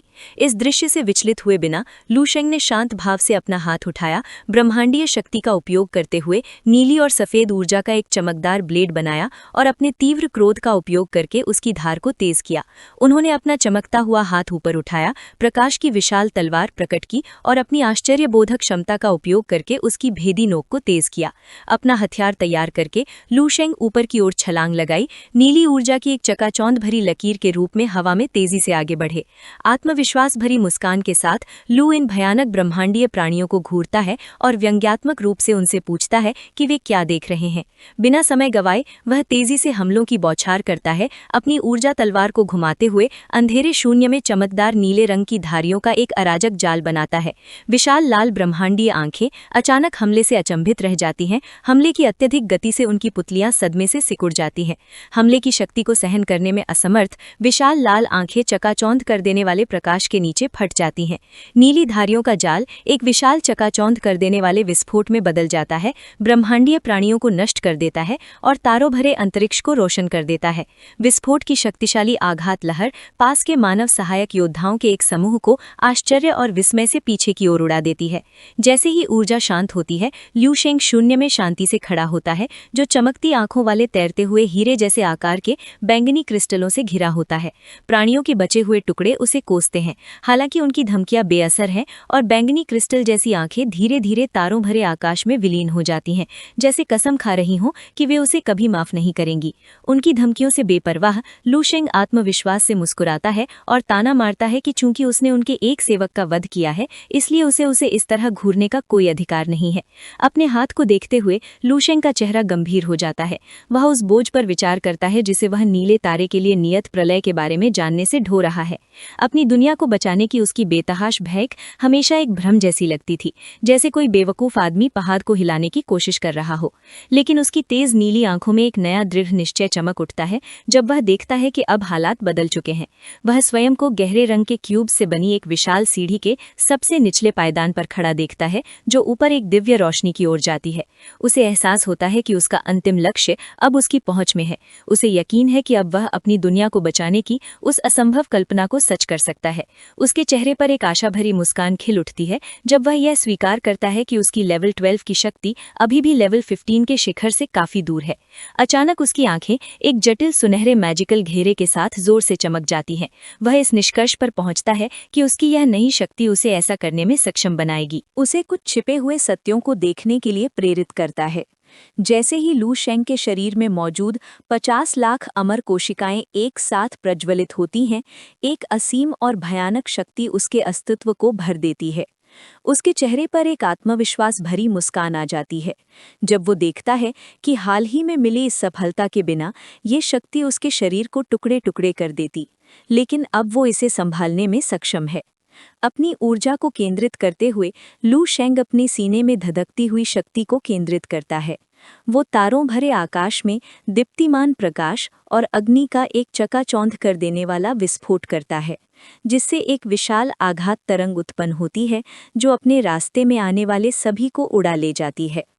विस्फोट में फंसे कई मानव योद्धा दर्द से चिल्लाते हैं क्योंकि वे दबाव से पीछे की ओर फेंके जाते हैं। युवा प्रतिभावान आओ नोंग ट्यूरिंग भी उड़ जाता है, सदमे में चीखता है और सवाल करता है कि ये जबरदस्त शक्ति क्या हो सकती है। पसीने से तरबतर और आंखें फाड़कर आओ नोंग ट्यूरिंग अपने ऊपर पड़ रहे भयानक आनुवांशिक दबाव से जूझता है। वो अविश्वास से ये महसूस करता है कि ये शक्ति अमर स्तर की वंश परंपरा से भी कहीं अधिक है और निष्कर्ष निकालता है कि ये निश्चित रूप से पौराणिक संप्रभु स्तर की वंश परंपरा है। युद्ध क्षेत्र में कहीं और हाई जी दाओ एक चेहरे विहीन एक आंख वाले दानव से लड़ रहा है।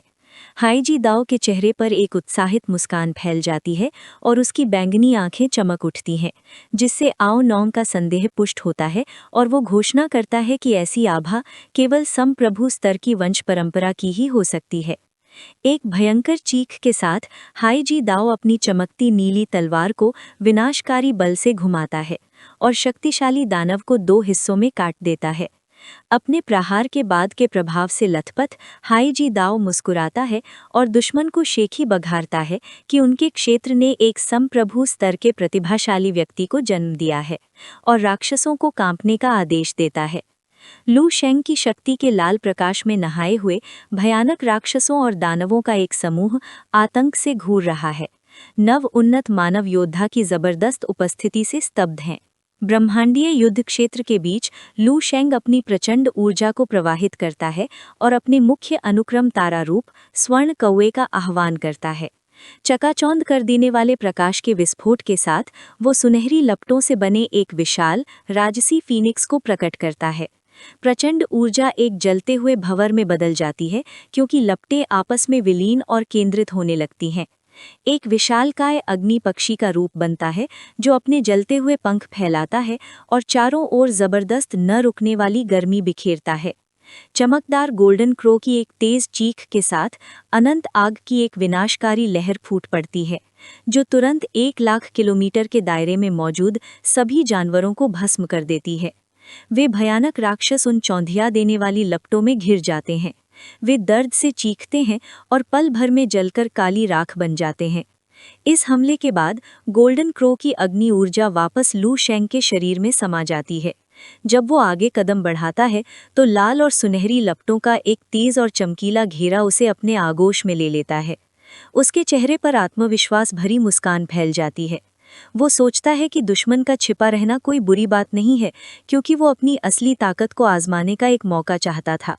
उस गहरे अंधकार शून्य में देखते हुए लू शेंग एक घूमती हुई बैंगनी आकाशगंगा को घूरता है जहां दुश्मन की मौजूदगी छिपी हुई है। वो तय करता है कि चूंकि उसका विरोधी छिपने पर अड़ा है इसलिए वो खुद जाकर उनसे मुकाबला करेगा। अपनी मुट्ठी कसते हुए लू शेंग अकल्पनीय ऊर्जा इकट्ठी करता है। वो अपनी 5 मिलियन प्लैटिनम अमर शक्ति, अपनी सच्ची वज्र तकनीक और तारों की शक्ति को मिलाकर एक ऐसा चमकदार प्रहार तैयार करता है जो सुनहरी आग और लाल बिजली से घिरा होता है। एक जबरदस्त विस्फोटक गति के साथ खुद को ऊपर की ओर उछालते हुए लू शेंग उस उथल-पुथल भरी बैंगनी भंवर की ओर तेजी से बढ़ता है और अपने पीछे सुनहरी रोशनी और बिजली का एक विशाल खंभा छोड़ जाता है। अपने लक्ष्य तक पहुंचकर वो उस घूमती हुई आकाशगंगा के ठीक बीचों बीच एक जोरदार मुक्का मारता है जिससे सुनहरी ऊर्जा का एक विशाल विस्फोट होता है और अंतरिक्ष भी कांप उठता है। इस प्रहार की शक्ति सीधे उस छिपे हुए दुश्मन से टकराती है जिससे वे उस शून्य के भीतर से दर्दनाक चीखें मारने लगते हैं। ये वीडियो का अंत है। अगर आप लोग अगला भाग देखना चाहते हैं तो हमारे चैनल को सब्सक्राइब करें। ब्रह्मांडीय युद्ध एक विशाल घूमते हुए बैंगनी और पीले रंग के ऊर्जा तूफान के साथ अपने चरम पर पहुंच जाता है। इस अराजक ऊर्जा के भीतर से छिपा हुआ दुश्मन जोर से गालियां देता है, बदला लेने की कसम खाता है और अपने हमलावर को जान से मारने का वादा करता है। अचानक एक विशाल नुकीली लाल क्रिस्टल जैसी संरचना जो तीव्र लाल बिजली से ढकी हुई है, तारों भरे अंतरिक्ष को चीरती हुई बाहर निकलती है। वो विशाल लाल खंबा टुकड़ों में बिखर जाता है, जबकि राक्षस की आवाज पूरे ब्रह्मांड में जानलेवा धमकियां देती हुई गूंजती रहती है। अचानक सुनहरी ऊर्जा की एक तेज चमक उस विशाल लाल संरचना को बीच से काट देती है। तार्कीय कमांडर मोकुटो उस धमाके के बीच से बाहर निकलते हैं और शांति से लॉर्ड ऑफ ओब्लिवियन की उपस्थिति को भांप लेते हैं। एक उग्र और आत्मविश्वास से भरी नजर से विशालकाय मोकुटो पूरे युद्ध क्षेत्र में घोषणा करते हैं कि दुश्मन पूरी तरह से हार चुका है। वो सभी जीवित बचे योद्धाओं से एक खास नाम याद रखने को कहते हैं। उस युवा नायक के सामने गर्व से खड़े होकर मोकुटो पूरे ब्रह्मांड में जोर से घोषणा करते हैं कि जिस नाम को उन्हें याद रखना है वो है लू शेंग। अभी भी सुनहरी आभा मंडल से घिरे हुए लू शेंग इस भव्य घोषणा से पूरी तरह से हैरान नजर आते हैं। मोकुटो पूरे जोश के साथ दावा करते हैं कि एक दिन ऐसा आएगा जब हर कोई उस युवा प्रतिभाशाली नायक की रक्षा के लिए अपना खून बहाने पर गर्व महसूस करेगा। लू शेंग के चारों ओर अंतरिक्ष में तैरते हुए मानव योद्धाओं की एक भीड़ जीत की खुशी में जोरदार जयकारा करती है और अपने इस नए नायक का जश्न मनाती है। वो तीव्र आत्मिक ऊर्जा और मुकुटों की जोरदार आवाज पूरे अंतरिक्ष में गूंज उठती है। ये आवाज एक अत्याधुनिक अंतरिक्ष स्टेशन तक पहुंचती है और वहां मौजूद हर किसी के दिलों और दिमागों को विस्मय से थरथरा देती है। कुछ समय बाद तार्कीय कमांडर के गव्य कार्यालय के भीतर विशालकाय मोकुटो अपने विशाल सिंहासन पर बैठे होते हैं। वो सीढ़ियों के नीचे खड़े लू शेंग की ओर नीचे देखते हैं और उस युवा योद्धा से गंभीरतापूर्वक कहते हैं कि उसे अब इस अड्डे पर और नहीं रुकना चाहिए। अपने सहयोगियों हाई जिदाओ, एक लंबे गठीले बदन वाले युवक जिसकी दाढ़ी मूछें छटी हुई हैं, और नारंगी रंग के छोटे बालों वाली लड़की के साथ खड़े लू शेंग थोड़े असमंजस में नजर आते हैं। वो इस बात की ओर इशारा करते हैं कि वो तो अभी स्टेशन पर पहुंचे हैं। अपनी आंखें बंद करते हुए मोकुटो शांति से लू शेंग की बात से सहमत होते हैं, लेकिन दृढ़तापूर्वक कहते हैं कि लू शेंग जैसा प्रतिभाशाली व्यक्ति इस तरह की जगह के लिए बिल्कुल भी उपयुक्त नहीं है। अपने सिंहासन से आगे की ओर झुकते हुए वो विशालकाय कमांडर उन्हें उनकी कठोर वास्तविकता से अवगत कराते हैं। वो लू शेंग को चेतावनी देता है कि लॉर्ड ऑफ ओब्लिवियन अपनी बुरी योजनाओं को कभी नहीं छोड़ेगा और लू शेंग पर उसके भविष्य के हमले कभी खत्म नहीं होंगे।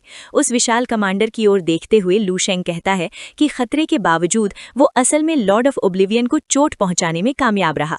मोकुटो के चेहरे पर एक समझदारी भरी मुस्कान आ जाती है जब वो उस युवा योद्धा से पूछता है कि क्या उसे सच में लगता है कि लेवल 14 ही दुश्मन की असली सीमा है। लू शेंग के ऊपर खड़े होकर मोकुटो मानता है कि भले ही लू शेंग ने वार किया था, लेकिन उस अंधेरी शक्ति को उसने जो नुकसान पहुंचाया वो उतना ही कम था जितना किसी आम इंसान को एक छोटी सी खरोंच लगने से होता है। उस शानदार कमांडर का चेहरा गंभीर हो जाता है। वो समझाता है कि खुद एक लेवल 14 का योद्धा होने के नाते वो जानता है कि अंधेरे पक्ष ने अभी तक अपनी असली और पूरी ताकत नहीं दिखाई है।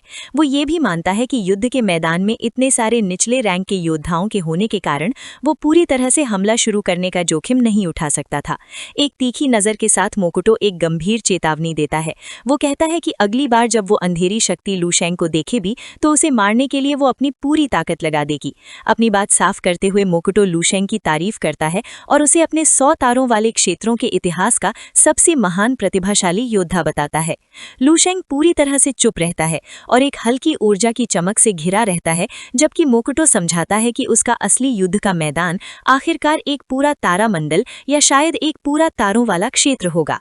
कमांडर उसे सलाह देता है कि वो जल्दबाजी में कोई कदम न उठाए और उसे चेतावनी देता है कि वो उस जगह पर फंस कर न रह जाए। इस सलाह को मानते हुए लू शेंग शांति से मोकुटो की ओर देखता है और पूछता है कि उसे आगे कहाँ जाना चाहिए। उत्साह में अपनी कई भुजाओं को पूरी तरह फैलाते हुए मोकुटो उसे जवाब देता है। वो गर्व से घोषणा करता है कि लू शेंग को तियानहे एकेडमी जाना चाहिए, जो पूरे तियानहे तारामंडल का सबसे अच्छा और सबसे महत्वपूर्ण स्कूल है। जब लू शेंग अपने दोस्तों के साथ खड़ा होता है, दाढ़ी वाला लंबा और गठीला बड़का, छोटे नारंगी बालों वाली लड़की और हाई जिदाओ, तो मोकुटो उन्हें और बातें समझाता है। वो कहता है कि अकेडमी में लू शेंग को कई प्रतिभाशाली दोस्तों से मिलने और नए प्रतिद्वंदियों का सामना करने का मौका मिलेगा। अपनी भुजाओं को आपस में बांधते हुए मोकोटो उन्हें पूरी योजना समझाता है। लूशेंग उस जगह पर प्रतिभाशाली आओनोंग ट्यूरिंग और मोकोटो के साथ जाएगा। मोकोटो खुद उन्हें वहां तक पहुंचाएगा। वो युवा योद्धा को भरोसा दिलाता है कि एक बार जब वे इस युद्ध क्षेत्र से निकल जाएंगे तो लॉर्ड ऑफ ओब्लिवियन के लिए उसे दोबारा धमकाना बहुत मुश्किल हो जाएगा। आगे बढ़ते हुए और आदरपूर्वक अपना हाथ उसकी छाती पर रखते हुए हाई जिदाओ दृढ़ता से घोषणा करता है कि वो और बाकी का समूह भी इस यात्रा में लूशेंग के साथ जाएंगे। लूशेंग सोच विचार करते हुए अपनी ठुड्डी को छूता है और मन ही मन सोचता है कि ये पहली बार है जब उसने तियानही एकेडमी के बारे में सुना है। हाई जिदाओ के बगल में खड़े होकर वो पूछता है कि एकेडमी तक पहुंचने में कितना समय लगेगा। हाई जिदाओ बताता है कि अगर वे स्पेस जंप का इस्तेमाल करते हैं तो यात्रा काफी तेज होगी, जिसमें लगभग 7 या 8 कॉस्मिक महीने लगेंगे। आत्मविश्वास से अपनी उंगलियां चटकाते हुए लूशेंग पूछता है कि वे कब निकलेंगे। अपनी भुजाओं को आपस में बांधते हुए कमांडर मोकोटो दृढ़ता से जवाब में वे कहते हैं कि वे तुरंत चले जाएंगे। उस विशाल कमांडर को देखते हुए हाई जिदाओ पूरी तरह से हैरान रह जाता है। वो मन ही मन सोचता है कि उसने मोकोटो को कभी इतना सब्र से पेश आते हुए नहीं देखा। वो कमांडर जो आमतौर पर शांत रहता है, असल में समय निकालकर उन छोटी छोटी बातों को शांति से समझा रहा है जो आम समझ की बातें होनी चाहिए। मोकोटो आगे झुककर लूशेंग से पूछता है कि क्या उसके कोई और सवाल है। अपने मन में मोकोटो मजाक में सोचता है कि अगर लोग उसे इतना अच्छा व्यवहार करते हुए देख लें तो ये 100 बड़े स्टार क्षेत्रों में ब्रेकिंग न्यूज़ बन जाएगी। ऊपर देखते हुए लूशेंग स्टेशन से जाने से पहले अपने कुछ दोस्तों से मिलने की इजाज़त मांगता है। मोकोटो मान जाता है और हाई जिदाओ से उसे साथ ले जाने को कहता है। सफ़ेद चोगा पहने वो योद्धा सम्मानपूर्वक झुककर दिखाता है कि वो बात समझ गया है। जैसे ही लूशेंग और हाई जिदाओ भविष्य जैसी दिखने वाली गलियारे से गुजरते हैं, नारंगी रंग की छोटे बालों वाली लड़की उदास चेहरे के साथ उन्हें जाते हुए देखती रहती है। बेचैनी से आगे बढ़ते हुए वो लड़की कमांडर से पूछती है कि क्या वो सच में उस जीनियस को भेजने वाला है। उसे डर है कि इतनी जबरदस्त प्रतिभा वाला कोई व्यक्ति उनके बेस पर कभी वापस नहीं लौटेगा। मोकोटो प्यार से उसे मीना कहकर बुलाता है और समझाता है कि जंजीरें कभी किसी सितारे को रोककर नहीं रख सकती। वो कहता है कि वो युवा जीनियस तो असल में बहुत बड़ी चीज़ों के लिए बना है। शर्म से लाल गालों के साथ नीचे देखते हुए मीना अपने कपड़ों को कसकर पकड़ती है और उदासी से मानती है कि वो बात समझ गई है। हालांकि वो ये भी कहती है कि उसे अब भी दुख हो रहा है क्योंकि वो बस उसके जाने से पहले उसके साथ कुछ समय बिताना चाहती थी। अचानक गोटी रखे हुए एक लंबे चौड़े गठीले बदन वाले आदमी ने कमांडर को आवाज़ दी। उसने जोर देकर कहा कि उसे एक और बात जाननी है। पसीने से तर और बहुत गंभीर दिखते हुए उसने मोकोटो से पूछा कि क्या लूशेंग सच में उस भयानक लॉर्ड ऑफ ओब्लिवियन को चोट पहुंचाने में कामयाब रहा था। मोकोटो एक पल के लिए चुप हो जाता है और अपनी आंखें बंद कर लेता है, जबकि वो गठीले बदन वाला आदमी उसके जवाब का बेसब्री से इंतजार करता रहता है। चुप्पी तोड़ते हुए वो विशाल कमांडर शांति से इस बात से इनकार कर देता है, कहते हुए कि बात ठीक वैसी नहीं थी। ये सुनकर वो लंबा चौड़ा आदमी राहत की सांस लेता है और खुद को शांत करने के लिए अपने सीने पर हाथ रखता है, जबकि मीना चुपचाप उसके पीछे खड़ी रहती है। वो मानता है कि उसे पहले से ही पता था कि लूशेंग के लिए इतनी पागलपन भरी हरकत करना नामुमकिन था। नए आत्मविश्वास के साथ अपनी बाहें बांधते हुए वो समझाता है कि लूशेंग चाहे कितना भी बड़ा जीनियस क्यों ना हो, उसके लिए 2 बड़े पावर लेवल को छोड़कर आगे बढ़ना, ब्रह्मांड के नियमों को तोड़ना और लॉर्ड ऑफ ओब्लिवियन जैसी सर्वोच्च हस्ती को खरोंच भी लगा पाना नामुमकिन है। हालांकि मोकोटो तुरंत उसे ठीक करता है। हाल की लड़ाई में हुए उस चकाचौंध भरे धमाके को याद करते हुए मोकोटो साफ करता है कि लूशेंग ने जो नुकसान पहुंचाया था वो असल में एक मामूली खरोंच से कहीं ज्यादा बुरा था। मोकोटो की आंखें हैरानी से चौड़ी हो जाती हैं जब वो उस अविश्वसनीय सच को बताने के लिए तैयार होता है। कमांडर बताता है कि लूशेंग का सुनहरा हमला इतना जबरदस्त था कि उसने असल में लॉर्ड ऑफ ओब्लिवियन के विशाल शरीर से उसकी एक पूरी बांह ही काट दी थी। इस चौंका देने वाले सच को सुनकर वो लंबा चौड़ा गठीले बदन वाला आदमी और मीना दोनों ही पूरी तरह से सदमे में आकर जम से जाते हैं। उनकी आंखें फटी की फटी रह जाती हैं और वे अविश्वास में चिल्ला उठते हैं कि लूशेंग की ताकत असल में कितनी ज्यादा भयानक है। ये वीडियो का अंत है। अगर आप लोग अगला भाग देखना चाहते हैं तो हमारे चैनल को सब्सक्राइब करें। एक जबरदस्त लड़ाई के बाद तारों से भरा खालीपन तैरते हुए गहरे रंग के क्रिस्टल के टुकड़ों से भर गया है। इस अस्त व्यस्त जगह में कई मजदूर बड़े बड़े बोरे लिए तैर रहे हैं और मरे हुए एलियन जानवरों के सिर और हाथ पैर इकट्ठा कर रहे हैं। उनमें साया भी है। वो सिगरेट पी रहा है और थका हुआ लग रहा है क्योंकि वो इस तबाह जगह में एलियन जीवों के कटे हुए शरीर के अंग इकट्ठा कर रहा है। अचानक किसी चीज पर उसकी नजर पड़ती है और हैरानी से उसकी आंखें चौड़ी हो जाती हैं। मलबे के बीच तैरते हुए उसे एक इंसान योद्धा की लाश मिलती है, जिसके सीने में एक बड़ा सा लाल कांटा बेरहमी से घुसा हुआ है। उदास नजर से देखते हुए साया अपने हाथ में चमकती हुई नीली ऊर्जा भरता है और सावधानी से उस गिरे हुए आदमी के शरीर से कांटा बाहर निकालता है। अपनी स्टोरेज ब्रेसलेट का इस्तेमाल करके, जिससे तेज नीली रोशनी निकल रही है, साया उस इंसान के बचे हुए शरीर को इज्जत के साथ उसमें रख लेता है।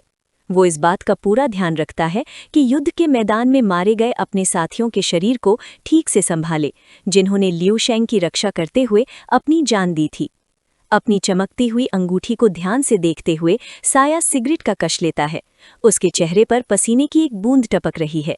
वो तारों भरे आसमान के रईसों की सिखाई बातों के बारे में सोचता है और उसे एहसास होता है कि इस युद्ध की असलियत उसकी सोच से कहीं ज्यादा क्रूर है।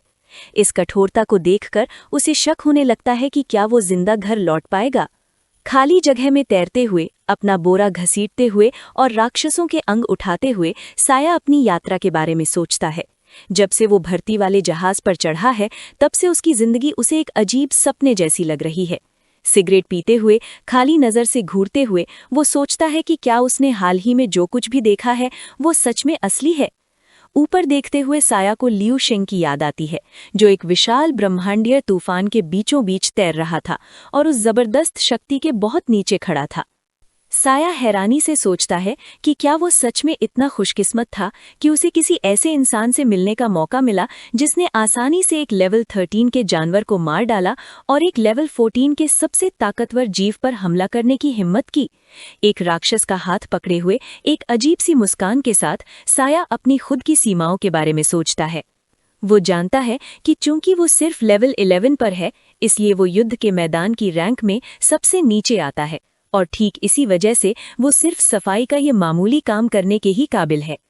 अंतरिक्ष के मलबे के बीच तैरते हुए साया की नज़र अचानक पास ही तैरती हुई एक मरे हुए इंसान की लाश पर पड़ती है। सावधानी से पास जाकर साया देखता है कि वो लाश पूरी तरह से सही सलामत है और उसके सभी अंग मौजूद हैं। ये देखकर वो सोचने लगता है कि आखिर उस आदमी की मौत कैसे हुई होगी। अचानक उस मरे हुए आदमी का हाथ फड़कता है और उसमें से लाल रंग की चमकती हुई ऊर्जा फूट पड़ती है। वो आदमी अचानक उठकर बैठ जाता है, जिससे साया चौंक जाता है। वो इस हरकत को देखकर हैरानी से चीख उठता है। वो आदमी मुड़ता है और उसके सुनहरे बाल, नुकीले कान और शैतानी मुस्कान दिखाई देती है। साया की आंखें फटी की फटी रह जाती हैं, क्योंकि वो उसे तुरंत पहचान लेता है और पूरी तरह से सदमे में आकर उसका नाम चिल्लाता है, हुआंग जी। हुआंग जी उन शुरुआती रंगरूटों में से एक था जो उनके साथ युद्ध के मैदान में गया था, लेकिन उसने अपनी असली ताकत छिपा रखी थी और एक लेवल 13 के जानवर के हमले के बाद वो उस समूह से गायब हो गया था। अंतरिक्ष में आसानी से तैरते हुए हुआंग जी बड़े ही बेपरवाही से साया का अभिवादन करता है और कहता है कि उन्हें एक दूसरे को देखे हुए काफी समय हो गया है। घबराहट में पसीना पोंछते हुए साया ने मान लिया था कि हुआंग जी बहुत पहले ही अंतरिक्ष में कहीं खो गया होगा या मर गया होगा। उसे ये देखकर पूरी तरह से हैरानी होती है कि वो हाल ही में की गई सुरक्षा लड़ाई के लिए बेस पर वापस आ गया है। साया का भ्रम और घबराहट और भी गहरी हो जाती है, क्योंकि वो बेचैनी से सोचने लगता है कि आखिर हो क्या रहा है और हुआंग जी ने अचानक मरने का नाटक करना क्यों बंद कर दिया है। एक शैतानी मुस्कान के साथ हुआंग जी साया का मजाक उड़ाता है और दिखावटी हैरानी जताता है कि लैल सा परिवार का युवा मास्टर उसके जैसे एक मामूली इंसान को याद रखेगा। आरोप लगाते हुए साया ये जानना चाहता है कि क्या हुआंग जी उसके दुश्मनों द्वारा भेजा गया कोई हत्यारा है। हुआंग जी बस साया से अंदाजा लगाने को कहता है और साथ ही अपने चमकते हुए हाथ से एक लंबी तलवार बाहर निकालता है, जो तेज आग जैसी और नीली ऊर्जा से दमक रही होती है। हताशा में अपनी मुट्ठी भींचते हुए साया को एक कड़वी सच्चाई का एहसास होता है। हुआंग जी ने अपनी मौत का नाटक इसलिए किया था ताकि वो सही मौके का इंतजार कर सके और इस खाली जगह का इस्तेमाल करके चुपके से उस पर घात लगा सके। जैसे ही वो हथियारबंद हथियारा उसके करीब आता है, साया को जोरों का पसीना आने लगता है। वो जानता है कि हुआंग जी एक बहुत ही ताकतवर लेवल 12 का माहिर योद्धा है, जिसने 3 नियमों की शक्तियों को आपस में मिला लिया है। साया इस नतीजे पर पहुंचता है कि अब उसके बचने का कोई भी रास्ता नहीं बचा है। साया के चेहरे पर एक गहरा साया छा जाता है जब उसे ये एहसास होता है कि भले ही उसने खुद को निर्वासित करके बाहरी अंतरिक्ष के युद्ध मैदान में भेज दिया था, लेकिन जो लोग उसका शिकार कर रहे हैं वो अब भी उसे शांति से जीने नहीं देना चाहते। एक शैतानी मुस्कान के साथ हुआंगजी अपनी जीभ बाहर निकालता है और साया से कहता है कि केवल मरे हुए लोग ही दूसरों को सच्ची मानसिक शांति दे सकते हैं। पीछे की ओर तैरते हुए साया बड़ी ही बेताबी से पूछता है कि बाहरी अंतरिक्ष के युद्ध मैदान में उसका शिकार करने का इतना बड़ा जोखिम उठाने के लिए उस हत्यारे को आखिर कितने पैसे दिए गए थे। हुआंगजी ने बड़े ही बेपरवाही से अपने सिर पर रखे भारी इनाम का खुलासा किया, 1 लाख लेवल 2 रिसोर्स प्लैनेट। अपनी तलवार थामे हुए हुआंगजी ने अपने शिकार का मजाक उड़ाया और कहा कि साया ने अपनी खुद की कीमत और अपने परिवार के पैसे को कमाका था। उस हत्यारे ने मुस्कुराते हुए आगे कहा कि उसे कभी एहसास ही नहीं हुआ कि एक जान की कीमत इतनी ज्यादा हो सकती है। पसीने से तर और घबराया हुआ साया अपनी जान बचाने के लिए फौरन मोल भाव करने लगा। उसने हत्यारे को 1 मिलियन लेवल 2 रिसोर्स प्लैनेट देने की पेशकश की, बस इस शर्त पर कि वो उसे जाने दे। हालांकि उसकी ये पेशकश अनसुनी कर दी गई। एक पागलपनी भरी मुस्कान के साथ हुआंगजी आगे की ओर झपटा और साया का मजाक उड़ाते हुए उससे कहा कि अगली जिंदगी में वो कम उबाऊ नॉवेल पढ़ा करे। जैसे ही उस हत्यारे ने जानलेवा वार करने के लिए अपनी चमकती हुई तलवार उठाई, साया ने घबराकर उससे रुकने की भीख मांगी, लेकिन हुआंगजी ने उसकी बात अनसुनी कर दी। उसके मरने की गुहारें और चीखें, उस जोरदार वार की उम्मीद करते हुए साया अपनी आंखें कसकर बंद कर लेता है और दहशत में चीख पड़ता है जब वो जानलेवा तलवार उसकी तरफ नीचे आती है। एक पल बीतता है और ये महसूस करके कि वो 2 टुकड़ों में नहीं कटा, एक हैरान साया सावधानी से अपनी एक आंख खोलता है ये देखने के लिए कि क्या हुआ। सभी के आश्चर्य के लिए लूशेंग अचानक बीच में आ जाता है और हुआंगजी की तलवार की तेज धार को अपने खाली हाथ से आसानी से पकड़ लेता है। लूशेंग उस हत्यारे से ठंडे स्वर में पूछता है कि क्या वो बहरा है और उसे याद दिलाता है कि साया ने उसे इंतजार करने के लिए कहा था। हुआंगजी का आत्मविश्वास भरा चेहरा दहशत और घबराहट में बदल जाता है जब वो उस महान योद्धा को घूरता है और हकलाते हुए ये महसूस करता है कि आखिर किसने उसके हमले को रोका है। बिना किसी जोर के लूशेंग अपनी कलाई के एक साधारण से घुमाव से उस धातु की तलवार को बीच से तोड़ देता है और उस डरे हुए हत्यारे को सलाह देता है कि भविष्य में वो बेहतर तरीके से सुने। साया अपनी जान बचाने वाले को आंखें फाड़ कर देखता रहता है और पूरी तरह से अविश्वास में लूशेंग का नाम हकलाते हुए लेता है, जबकि लूशेंग उस टूटी हुई तलवार को लापरवाही से पकड़े रहता है। एक आत्मविश्वास भरी मुस्कान के साथ लूशेंग हुआंगजी की तरफ देखता है, तभी अचानक हाईजी डाओ ठीक उसके पीछे प्रकट हो जाता है। एक सफेद रोशनी में चमकते हुए और पूरा नियंत्रण दिखाते हुए लूशेंग शांति से हाईजी डाओ से पूछता है कि युद्ध के मैदान में किसी इंसान की हत्या की कोशिश करने की आधिकारिक सजा क्या है। हाईजी डाओ बताता है कि सैन्य अदालत एक निष्पक्ष सुनवाई करेगी, जिसका नतीजा ज्यादातर यही होगा कि उस हत्यारे को अबिसल स्पेस यानी गहरे शून्य में निर्वासित कर दिया जाएगा। अपनी शक्ति का उपयोग करते हुए लूशेंग उस डरे हुए हुआंगजी को एक चमकती हुई बैंगनी रोशनी में लपेट लेता है और उसे हवा में ऊपर उठा लेता है और लापरवाही से हाईजी डाओ से कहता है कि वो इस कैदी को उसके हाथों में सौंपता है। वो घबराया हुआ हत्यारा हाईजी डाओ से माफी के लिए जोर जोर से गुहार लगाता है, रोते हुए कहता है कि उसने एक बहुत बड़ी गलती की है और वादा करता है कि वो फिर कभी ऐसा नहीं करेगा। उन गुहारों से जरा भी न पिघलते हुए हाईजी डाओ हुआंगजी के चेहरे पर एक जोरदार थप्पड़ मारता है, जिससे उस हत्यारे के मुंह से खून निकल आता है और वो ठंडे स्वर में उसे चुप रहने के लिए कहता है। अपनी बाहें मोड़े हुए लूशेंग शिया के बगल में खड़ा रहता है और शांति से देखता रहता है जब हाईजी डाओ उस हारे हुए हत्यारे को घसीटते हुए तारों भरी दूरी में दूर चला जाता है। उस शक्तिशाली योद्धा के साथ अकेले रह जाने पर शिया घबराई हुई लगती है और दबी जबान में लूशेंग से पूछती है कि क्या उन्हें दोस्त माना जा सकता है। लूशेंग शरारती मुस्कान के साथ जिया की ओर देखता है और उससे पूछता है कि उसके जैसा मजबूत दिखने वाला लड़का अचानक इतनी शर्मीली तरह से क्यों बात कर रहा है, जिससे जिया शर्म से लाल हो जाता है। बात बदलते हुए लूशेंग मुस्कुराता है और तांगडुन की हालत के बारे में पूछता है। जिया उत्साह से जवाब देता है कि उनके दोस्त में ठीक होने की जबरदस्त क्षमता है और बेस के डॉक्टरों की बदौलत उम्मीद है कि वो आधे महीने से भी कम समय में पूरी तरह ठीक हो जाएगा। शांति से अपनी आंखें बंद करते हुए लूशैंग जिया से कहता है कि जब तांगडुन ठीक हो जाए तो वो उसे उसकी तरफ से अलविदा कह दे। इस बात से हैरान होकर जिया पूछता है कि क्या लूशैंग जा रहा है। तारों भरे आसमान की ओर देखते हुए लूशैंग अपने जाने की बात की पुष्टि करता है। वो बताता है कि हाल ही में किसी ने उसे ये एहसास दिलाया है कि अब वो इस बेस के माहौल में फिट नहीं बैठता। एक प्यारी सी मुस्कान के साथ लूशैंग आगे कहता है कि उसे लगता है कि जिया को भी इस तरह की जगह पर फंसा नहीं रहना चाहिए। जिया का चेहरा उदास हो जाता है और वो खुद पर शक करने लगता है। वो लूशैंग से पूछता है कि क्या वो सचमुच बहुत कमजोर है और शिकायत करता है कि वो कभी किसी की मदद नहीं कर पाता बल्कि सबको धीमा ही करता है। उदास मुस्कान के साथ नीचे देखते हुए जिया को याद आता है कि पिछली बार तांगडुन खतरे में था और अब वो खुद खतरे में है। इस बात से वो ये नतीजा निकालता है कि वो पूरी तरह से बेकार है। लूशैंग अपने साथी की ओर देखता है और बड़े शांत भाव से उसकी सोच को ठीक करता है। वो कहता है कि किसी भी इंसान की असली कीमत सिर्फ उसकी शारीरिक ताकत से नहीं आंकी जाती। एक प्यारी सी मुस्कान के साथ लूशैंग समझाता है कि अगर कभी भी इंसान और जानवरों के बीच कोई बड़ी जंग छिड़ जाती है तो जिया के लिए लड़ाई के मैदान में सबसे आगे खड़े होकर लड़ने के बजाय पीछे से मदद करने वाला काम यानी सपोर्ट वर्क ज्यादा बेहतर रहेगा। जिया इस सुझाव को सुनकर पूरी तरह से हैरान रह जाता है और वो सचमुच हैरानी भरी नजरों से लूशैंग की ओर देखता है। तारों भरे आसमान में तैरते हुए लूशैंग जिया को समझाता है कि उसे अपने पुराने रास्ते पर लौट जाना चाहिए और उस काम पर ध्यान देना चाहिए जिसे करने में उसे सचमुच मजा आता है। वो जिया को इस बारे में गहराई से सोचने के लिए प्रेरित करता है और उससे वादा करता है कि अगर वो लड़ाई का मैदान छोड़ देता है तो लूशैंग स्टेलर जनरल से बात करेगा ताकि जिया को भगौड़ा ना कहा जाए। वो ये भी कहता है कि हो सकता है कि वो जिया के लिए कोई छोटी मोटी कमांड वाली जगह भी दिलवा दे। ये सुनकर जिया बहुत ही इज्जत और तारीफ भरी नजरों से लूशैंग की ओर देखता है।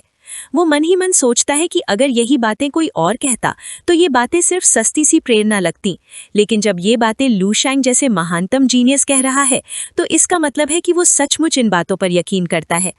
अपना हाथ आगे बढ़ाते हुए लूशैंग जिया के कंधे पर अपना हाथ रख देता है। एक प्यारी सी मुस्कान के साथ लूशैंग जिया को यकीन दिलाता है कि उसे उस पर भरोसा है और आखिर में अपने दोस्त को प्यार से विदा देता है। बिना कुछ और कहे लूशैंग तेजी से स्पेस में उड़ जाता है और अपने पीछे रोशनी की एक विशाल लकीर छोड़ जाता है जिसे जिया उसे दूर उड़ते हुए देखता रहता है। शांत स्पेस में अकेला रह गया जिया अपने ही हाथ को घूरता है। उसके चेहरे पर नई उम्मीद की एक झलक दिखाई देती है जब वो चुपचाप खुद से पूछता है कि क्या उसके पास सचमुच वो काबिलियत है जिससे वो अपने रास्ते पर खुद कामयाब हो सके। ये वीडियो का अंत है। अगर आप लोग अगला भाग देखना चाहते हैं तो हमारे चैनल को सब्सक्राइब करें।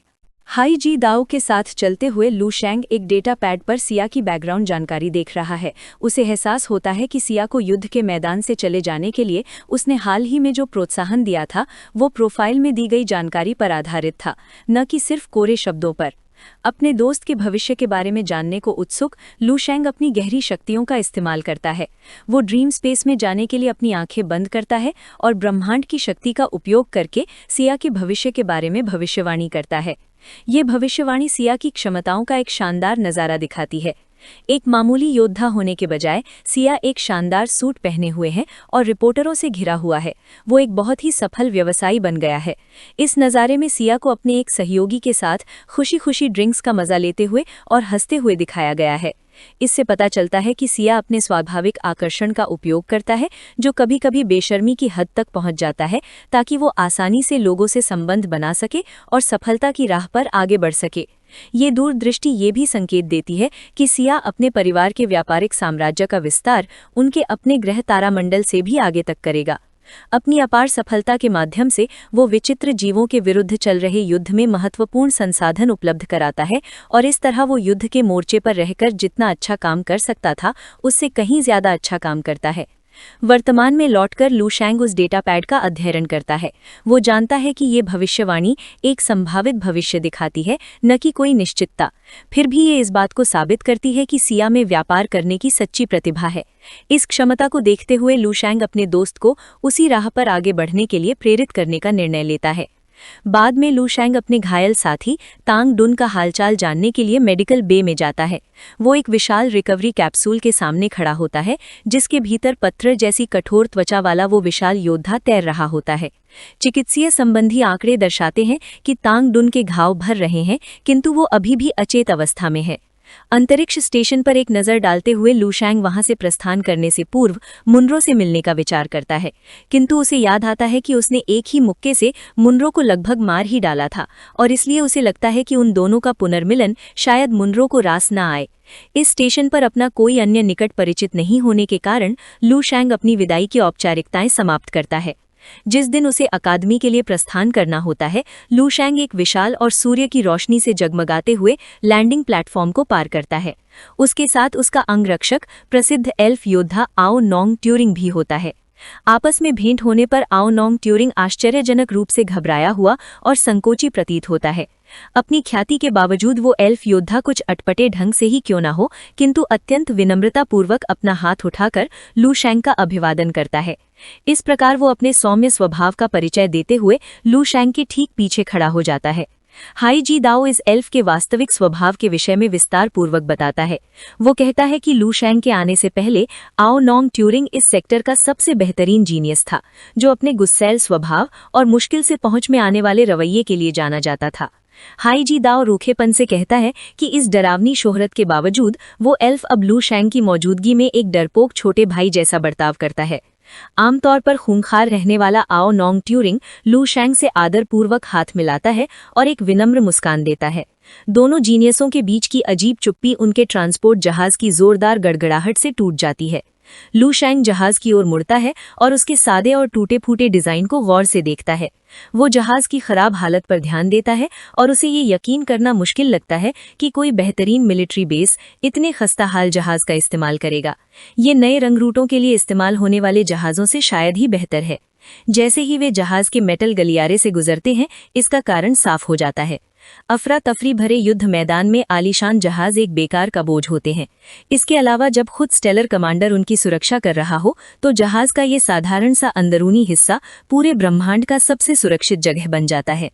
अपनी उन्नत आध्यात्मिक इंद्रियों का इस्तेमाल करते हुए लू शैंग को स्टेलर कमांडर की विशाल मौजूदगी का हल्का सा एहसास होता है, जो उन्हें अंतरिक्ष के खालीपन से सुरक्षित रख रहा है। उसे एहसास होता है कि लेवल 14 का कोई ताकतवर योद्धा किसी माइथोलॉजिकल देवता जैसा होता है, जो असलियत और भ्रम के बीच मौजूद होता है, जिसे पूरी तरह से समझना या सीधे तौर पर देखना नामुमकिन होता है।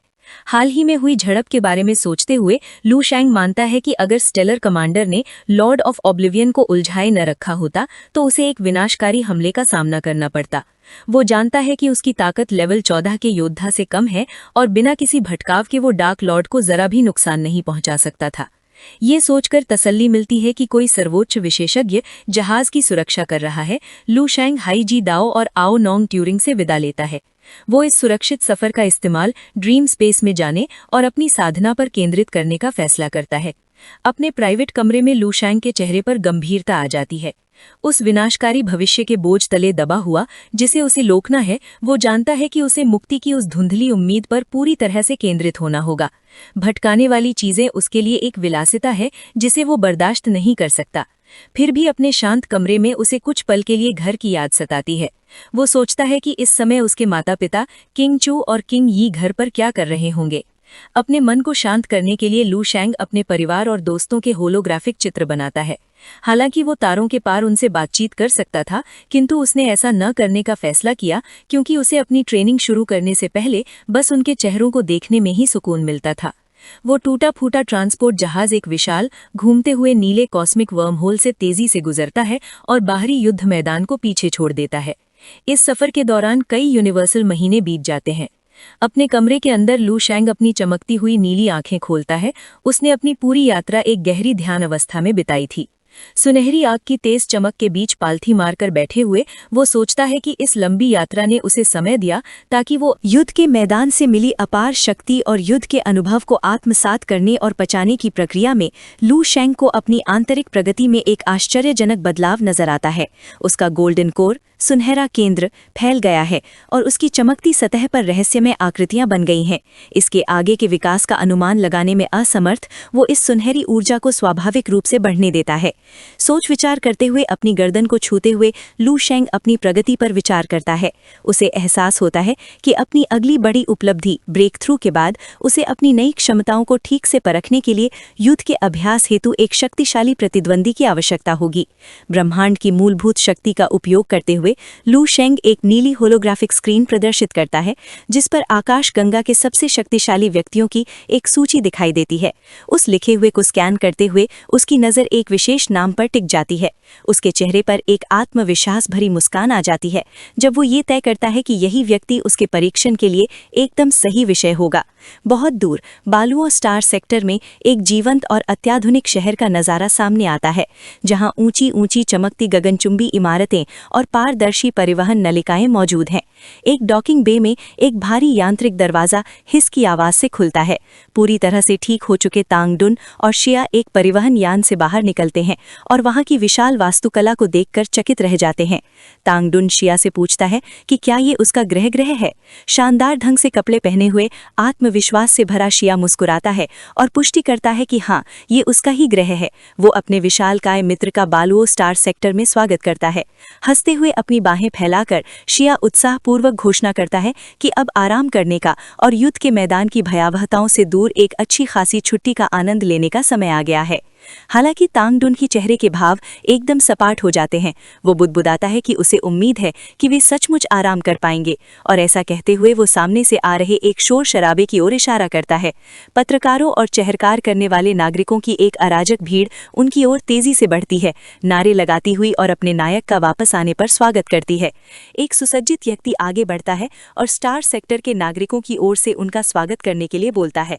वो वक्ता एक अधेड़ उम्र का व्यक्ति है, जिसके कान नुकीले हैं, दाढ़ी छोटी है और शानदार वस्त्र पहने हुए है। वो एक नाटकीय अंदाज में अपनी बाहें फैलाता है और अपने नायक की सुरक्षित वापसी का जश्न मनाता है। शिया का आनंदमय व्यवहार पल भर में गायब हो जाता है। वो अपनी आंखें सिकोड़कर एक ठंडी तीखी नजर उस व्यक्ति पर डालता है और उसे प्रेसिडेंट हॉबर्ट कहकर संबोधित करता है। शिया उस व्यक्ति के असली स्वभाव पर विचार करता है। बालुओ स्टार सेक्टर के शासक के तौर पर होबार्ट का बाहरी रूप तो विनम्र है, लेकिन वो स्वभाव से अत्यंत कपटी है। शिया को शक है कि होबार्ट ने अपने ही लालची परिवार वालों के साथ मिलकर उसे जानलेवा युद्ध के मैदान में भेजने की साजिश की थी। प्रेसिडेंट हॉबर्ट तनाव में दिख रहे शिया के कंधे पर हाथ रखते हैं और सबके सामने लौट कर आए लेयर्स के वारिस का गर्मजोशी से स्वागत करते हैं। जब शिया गुस्से से घूरता है तो होबार्ट एक शैतानी मुस्कान देता है और फिर रिपोर्टरों की तरफ मुड़कर बड़े नाटकीय अंदाज में भीड़ से पूछता है कि क्या वे इस कहानी पर यकीन कर सकते हैं। कैमरों के सामने नाटक करते हुए होबार्ट बताता है कि कैसे लेयर्स का ये युवा वारिस महीनों पहले चुपके से एक मिलिट्री जहाज पर सवार हो गया था। किसी को बिना बताए जानलेवा युद्ध के मैदान की तरफ जाने के लिए होबार्ट शिया की तारीफ करता है कि उसने सिर्फ 11 लेवल की ताकत के साथ अजीबोगरीब जानवरों से लड़ाई की। वो दावा करता है कि जब उसने ये खबर सुनी तो वो हैरान रह गया। प्रेसिडेंट इस बात का जश्न मनाते हैं कि महीनों की कड़ी आजमाइशों के बाद उनका युवा मालिक चमत्कारिक रूप से जिंदा लौटा है। शिया एक खिंची हुई और असहज मुस्कान के साथ ये तारीफ सुनता रहता है। अपनी बाहें फैलाते हुए होबार्ट भीड़ को बताता है कि शिया मिलिट्री में बेहतरीन काम के लिए 3rd क्लास मेडल लेकर लौटा है। वो उसे हीरो घोषित करता है, जिस पर भीड़ जोरदार तालियों और नारों से उसका स्वागत करती है। मजबूर होकर शिया भी इस नाटक में शामिल होता है, एक अजीब सी मुस्कान देता है और भीड़ का धन्यवाद करता है। वहीं उसके पीछे खड़ा तांग डुन इस जोरदार स्वागत को देखकर हैरान रह जाता है। जब शिया घबराते हुए रिपोर्टरों के सामने अपनी स्पीच दे रहा होता है तो प्रेसिडेंट हॉबर्ट चुपके से मुड़ते हैं और जश्न की जगह से दूर चले जाते हैं। लोगों की नजरों से दूर हॉबर्ट का बर्ताव अचानक से ठंडा और द्वेषपूर्ण हो जाता है। वो अपने असिस्टेंट से कहता है कि वो लेयर्स के परिवार से संपर्क करे और उन्हें बताए कि शिया से छुटकारा पाने की उनकी साजिश नाकाम रही है। वो चिढ़कर कहता है कि शिया एक हीरो बनकर लौटा है और उसके साथ एक ताकतवर लेवल 12 का अंगरक्षक भी है। गुस्से से घूरते हुए हॉबर्ट अपने असिस्टेंट को हुक्म देता है कि वो लेयर्स के परिवार से कहे कि वो अपनी फैलाई हुई गड़बड़ को खुद ही ठीक करें। वो साफ कह देता है कि वो उनके लिए इस राजनीतिक मुसीबत को ठीक करने से इनकार करता है। डरा हुआ असिस्टेंट सिर झुकाकर उस खतरनाक हुक्म को मान लेता है। ये वीडियो का अंत है। अगर आप लोग अगला भाग देखना चाहते हैं तो हमारे चैनल को सब्सक्राइब करें। बोलो स्टार सेक्टर छोड़कर साया और टैंगडुन एक दूसरे ग्रह पर बने एक शांत बार में जाते हैं। वे काउंटर पर बैठ जाते हैं, तभी एक मजबूत शरीर वाला जानवर जैसा दिखने वाला बारटेंडर उनके लिए ऑर्डर तैयार करने लगता है।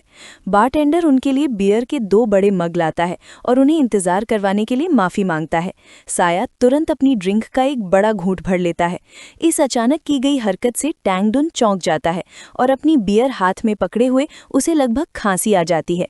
साया अपने साथी की ओर गंभीर भाव से देखता है और उसे चेतावनी देता है कि वो प्रेसिडेंट होबार्ट के दिखावटी स्वागत से धोखा न खाए, और उस आदमी को पाखंडी कहता है। टैंगडुन शांति से मुस्कुराता है और साया को भरोसा दिलाता है कि वो राजनेताओं की बात कभी नहीं सुनता। ये सुनकर राहत महसूस करता हुआ साया हंसता है और मजाक में टैंगडुन के कंधे पर थपकी देता है। साया राहत की सांस लेता है और मानता है कि उसका सबसे बड़ा डर यही था कि कहीं टैंगडुन होबार्ट के नाटक से प्रभावित न हो गया हो। जैसे ही वे आराम करते हैं, टैंगडुन अपनी बियर का एक घूंट लेता है। लू शांग के जाने के बाद साया ने उसकी सलाह मानी और हमेशा के लिए उस खतरनाक आयरानी युद्ध क्षेत्र को छोड़ दिया। उसे पक्का नहीं पता कि टैंगडुन उसके साथ वापस क्यों आया, लेकिन उसे खुशी है कि वो योद्धा उसके साथ है। साया चुपचाप अपनी खतरनाक स्थिति का हिसाब लगाता है। वो जानता है कि टैंगडुन जैसा लेवल 12 का माहिर अंगरक्षक उसके पास होने से उसके दुश्मन हिचकिचाएंगे, लेकिन ये सुरक्षा सिर्फ कुछ समय के लिए ही है। उसे याद आता है कि कैसे हत्यारे हुआंग जी ने उसे लगभग मार ही डाला था। अपनी अपार दौलत के दम पर उसके दुश्मन आसानी से किसी दूसरे माहिर को काम पर रख सकते हैं, खासकर तब जब उन्हें वो युद्ध क्षेत्र में मिल गया था। साया घबराहट में पसीना पोंछते हुए अपना गिलास कसकर पकड़ लेता है। अब जब वो वापस आ गया है तो उसके दुश्मनों के पास उसे खत्म करने के और भी मौके हैं। उसे अपने दुश्मनों के दोबारा हमला करने से पहले अपनी सुरक्षा पक्की करने का कोई तरीका ढूंढना होगा। खामोशी तोड़ते हुए टैंगडुन उलझन में साया की ओर देखता है और पूछता है कि क्या वे इस बार में सिर्फ शराब पीने आए हैं। साया के चेहरे के गंभीर भाव एक आत्मविश्वास भरी मुस्कान में बदल जाते हैं। वो टैंगडुन को बताता है कि वे किसी ऐसे व्यक्ति का इंतजार कर रहे हैं जो उसके लिए बहुत खास है। एक और घूंट लेते हुए साया बेचैनी से दूसरी ओर देखता है और उम्मीद करता है कि अगर वो भी उसके लिए खास है तो वो जरूर आएगी। उस शांत बार की खामोशी ऊंची एड़ियों की खटखटाहट से टूटती है। छोटे गुलाबी बैंगनी बालों वाली और एल्फ जैसे कानों वाली एक महिला वहां आती है और धीरे से साया का नाम पुकारती है। साया पीछे मुड़ता है और पूरी तरह से अविश्वास में उसका नाम पुकार उठता है। भावनाओं से अभिभूत होकर साया उस महिला को कसकर गले लगाता है। वो खुशी के आंसू बहाता हुआ बार बार कहता है कि उसे देखना कितना अद्भुत है। जब भी एक दूसरे को थामे होते हैं तो उन्हें गहरी राहत महसूस होती है। साया इस बात के लिए शुक्रगुजार है कि वो महिला जीवित है, जबकि मेईफू स्वीकार करती है कि उसे कभी नहीं लगा था कि वो उसके निर्वासन के बाद उसे दोबारा देख पाएगी। जब ये पुनर्मिलित जोड़ा खुशी से हंस रहा होता है तो तांगडुन चुपचाप एक तरफ खड़ा रहता है और उस महिला को एक गंभीर भावहीन नज़र से घूरता रहता है। अपनी गलती का एहसास होने पर तांगडुन का मेईफू से परिचय करवाता है और गर्व से बताता है कि ये योद्धा युद्ध क्षेत्र से उसका सबसे अच्छा दोस्त है, जिसने उसकी जान बचाई थी। ये सुनकर मेईफू का मिलनसार रवैया अचानक गायब हो जाता है। वो तांगडुन को एक ठंडी हिसाब किताब करने वाली नज़र से देखती है और एक सपाट सवालिया लहजे में जवाब देती है। उसकी शत्रुता को भांपते हुए तांगडुन आगे बढ़ता है और असहज रूप से उसके बहुत करीब झुक जाता है, जिससे मेईफू चौंक जाती है। वो विशालकाय योद्धा अपनी ठुड्डी खुजाता है और इस खबर पर उसकी प्रतिक्रिया को चुपचाप नोट करता है। अपनी आंखें सिकोड़ते हुए तांगडुन सीधे सीधे मेईफू पर आरोप लगाता है कि वो इस बात से नाखुश है कि उसने युद्ध क्षेत्र में साया को जीवित रखा। साया अचानक हुए इस टकराव से हक्का बक्का रहकर चीख पड़ता है, जबकि घबराई हुई मेईफू उस डरावने योद्धा की ओर ऊपर देखती रहती है। पसीने से तर और बेचैन मेईफू हकलाते हुए कमजोर सा इनकार करती है और तांगडुन की तीखी नज़र के सामने अपनी भावनाओं को छिपाने के लिए संघर्ष करती है। साया तेजी से उन दोनों के बीच में आ जाता है और तांगडुन को धक्का देते हुए अपने दोस्त से कहता है कि वो ऐसे बेतुके आरोप न लगाए। मेईफू को अपनी सुरक्षात्मक बाहों में भरते हुए साया घोषणा करता है कि वो उसकी प्रेमिका है और पूरे तारामंडल क्षेत्र में एकमात्र ऐसी व्यक्ति है जिस पर वो सचमुच भरोसा कर सकता है। तनाव तब कम होता है जब तांगडुन एक अजीब सी मुस्कान के साथ अपने सिर के पिछले हिस्से को खुजाता है और दावा करता है कि उसका आरोप बस एक गलत समय पर किया गया मजाक था। राहत महसूस करते हुए साया मेईफू से अपने दोस्त के इस रूखे मजाक के लिए उसे माफ करने को कहता है।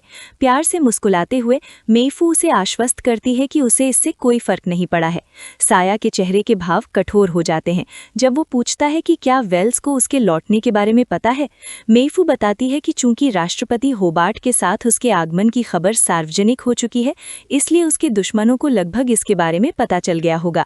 मेईफू साया को बार में ही छिपे रहने को निर्देश देती है। उसका इरादा खुफिया जानकारी इकट्ठा करने के लिए लरिसा के परिवार में घुसने का है और वो वादा करती है कि अगर उसे कोई खतरा नजर आया तो वो वापस लौट आएगी। घबराकर साया विरोध करता है कि उसके परिवार के इलाके में अकेले चुपके से घुसना उसके लिए बहुत ज्यादा खतरनाक है। मेईफू साया को चुप कराने के लिए अपनी उंगली उसके होठों पर रखती है। प्यार भरी मुस्कान के साथ वो जोर देती है कि उसके लिए खुद को खतरे में डालना कोई बोझ नहीं है और उसे तुरंत निकलना होगा। साया चुपचाप उसे देखता रहता है। उसके चेहरे पर उसे खतरे में जाने देने को लेकर चिंता और हिचकिचाहट साफ झलकती है। मेईफू अचानक मुड़ती है और तेजी से बाहर निकलने के रास्ते की ओर दौड़ती है। उसे जाने न दे पाने के कारण वो उसे रोकने के लिए जोर से आवाज देता है और तय करता है कि वो भी उसके साथ जाएगा। साया बार के दरवाजे तोड़कर बाहर निकलता है। मेईफू का पीछा करता हुआ और उसका नाम पुकारता हुआ वो डॉकिंग एरिया में ठीक उसी समय पहुंचता है जब मेईफू खुद को एक शानदार हवा में तैरते ट्रांसपोर्ट जहाज के अंदर बंद कर लेती है। साया रुक जाता है, ये देखकर हैरान कि वो कितनी तेजी से उसे छोड़कर चली गई। पीछे छोड़ देती है। अचानक जहाज उड़ जाता है और साया को पीछे छोड़ देता है। कॉकपिट के अंदर मेईफू का प्यार भरा मुखौटा उतर जाता है और उसकी जगह एक ठंडी तीखी नज़र ले लेती है। वो साया के कोऑर्डिनेट्स एक गश्ती बेड़े को भेजती है और उन्हें आदेश देती है कि साया की मौत पक्की करने के लिए एक भारी गामा तोप से हमला करें। अपनी कुर्सी पर पीछे की ओर झुककर बैठते हुए मेईफू इस मामले को दबाने की योजना बनाती है और इस हमले का दोष सिस्टम में आई खराबी कर मढ़ देती है। वो मांग करती है कि ये ऑपरेशन 1 मिनट के अंदर पूरा हो जाना चाहिए।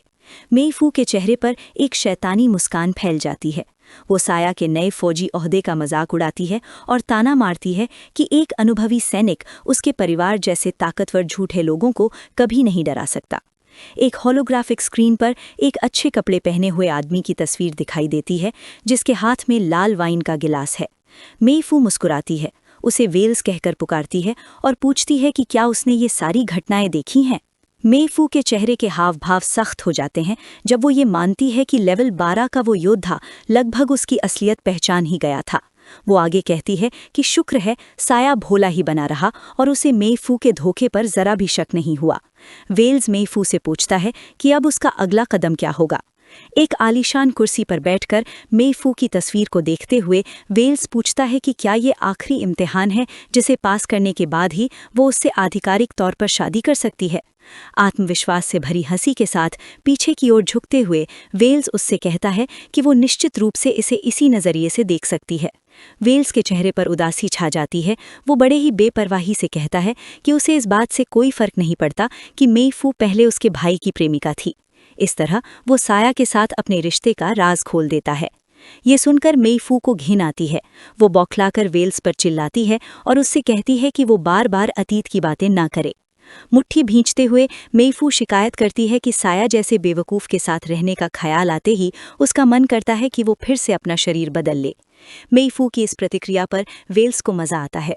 वो मुस्कुराता है, अपनी वाइन का घूंट लेता है और फिर हल्के फुल्के अंदाज में माफ़ी मांगते हुए मेईफू से अपनी रिपोर्ट जारी रखने को कहता है। मेईफू अपनी मुट्ठी भींचती है और ऐलान करती है कि वो गश्ती जहाज़ की गामा तोप को खुद ही चालू करेगी ताकि ये पक्का हो सके कि ये हत्या का मिशन हर हाल में कामयाब हो। अपनी वाइन को गिलास में घुमाते हुए वेल्स थोड़ा शक भरी नज़र से देखता है और कहता है कि टैंग डन जैसे लेवल 12 के माहिर को भला इस तरह के हथियार से कैसे मारा जा सकता है। मेईफू बड़े ही ठंडे अंदाज में उसकी बात सुधारती है और समझाती है कि उस अंगरक्षक का जिंदा रहना या मरना इस बात से कोई फर्क नहीं पड़ता। चूंकि साया अभी सिर्फ लेवल 11 पर है, इसलिए ये धमाका उसे भाप बनाकर उड़ाने के लिए काफ़ी होगा। उसकी बेरहमी से खुश होकर वेल्स उसकी चालाकी की तारीफ करता है और कहता है कि ये बात उसे उसकी भविष्य की काउंटेस बनने के लिए कहीं ज़्यादा काबिल बनाती है। फिर वो पूछता है कि वो हमला कब करेगी। उसके चेहरे पर एक पागलपन भरी मुस्कान फैल जाती है और मेईफू जवाब देती है कि वो अभी हमला शुरू कर रही है। काफ़ी ऊंचाई पर ऑर्बिट में एक सैटेलाइट कोऑर्डिनेट्स पर लॉक हो जाता है और धरती पर ऊर्जा की एक ज़बरदस्त किरण छोड़ता है। अपने जहाज़ पर सुरक्षित बैठी मेईफू उस विशाल धमाके को देखती है जो डॉकिंग बे को चीर डालता है। वो पागलों की तरह हंसती है और वेल से कहती है कि ये धमाका साया के लिए एक बेहतरीन अंतिम संस्कार है। हालांकि मलबे में जब धूल छंटती है तो पता चलता है कि साया अभी भी जिंदा है और उस धोखे से सन्न रह गया है। उसका अविश्वास तुरंत ही शुद्ध गुस्से में बदल जाता है और उसकी आंखें बैंगनी रंग से चमकने लगती हैं। गुस्से से भरा साया उस औरत को कोसता है जिसने अभी अभी उसकी हत्या करने की कोशिश की थी। ये वीडियो का अंत है। अगर आप लोग अगला भाग देखना चाहते हैं तो हमारे चैनल को सब्सक्राइब करें। सिया और तांग दुन अंतरिक्ष की विशालता में तैर रहे हैं। सिया अपने हाथों में पकड़ी एक चमकती नीली होलोग्राफिक स्क्रीन को एकटक घूर रहा है। जैसे जैसे वो स्क्रीन को घूरता है, सिया कांपने लगता है और रो पड़ता है, इस बात से दुखी कि जिस औरत से वो प्यार करता था वो उसकी हत्या की कोशिश करके उसे धोखा दे सकती है। तांग दुन पीछे से अपने परेशान दोस्त के पास आता है और उसके कंधे पर दिलासा देने वाला हाथ रखता है। उसे खुश करने की कोशिश करते हुए तांग दुन कहता है कि शादी से पहले ही किसी औरत के धोखेबाज स्वभाव का पता चल जाना बेहतर है, क्योंकि एक बुरी पत्नी उसकी जिंदगी बर्बाद कर देती। सिया का दुख जल्दी ही जलते हुए गुस्से में बदल जाता है और वो चुपचाप अपने दोस्त की बात मान लेता है। गुस्से में अपनी मुट्ठी भींचते हुए सिया ऐलान करता है कि वो औरत उसके एहसासों के लायक नहीं है। वो कहता है कि अगर उसे अपने दुश्मनों से छिपकर ना रहना पड़ता तो वो उसे मार डालता और कुत्तों को खिला देता। वो कसम खाता है कि अपना बदला लेने से पहले वो कुछ और दिन सब्र करेगा। शांत होने के बाद सिया तांग दुन से अपने साथ एक आखिरी जगह चलने को कहता है। सिया बताता है कि वे ऐसी जगह जा रहे हैं जो उसकी किस्मत तय करेगी। फिर वे दोनों अंतरिक्ष में उड़ते हुए एक विशाल घूमती हुई बैंगनी रंग की ब्रह्मांडीय घटना की ओर बढ़ते हैं। इस बीच लू शेंग के सपनों की दुनिया में एक तबाह शहर ज़ॉम्बी जैसे जीवों से भरा हुआ है। अचानक आसमान से नीली बिजली का एक विशाल खंभा नीचे गिरता है, जमीन को तोड़ देता है और उन जीवों को उड़ा देता है। ऊर्जा के इस तूफान के बीच लू शेंग एक विशाल कई आंखों वाले जानवर से लड़ता है। लड़ाई का अनुभव पाने के लिए उसे एक जोरदार मुक्का मारता है।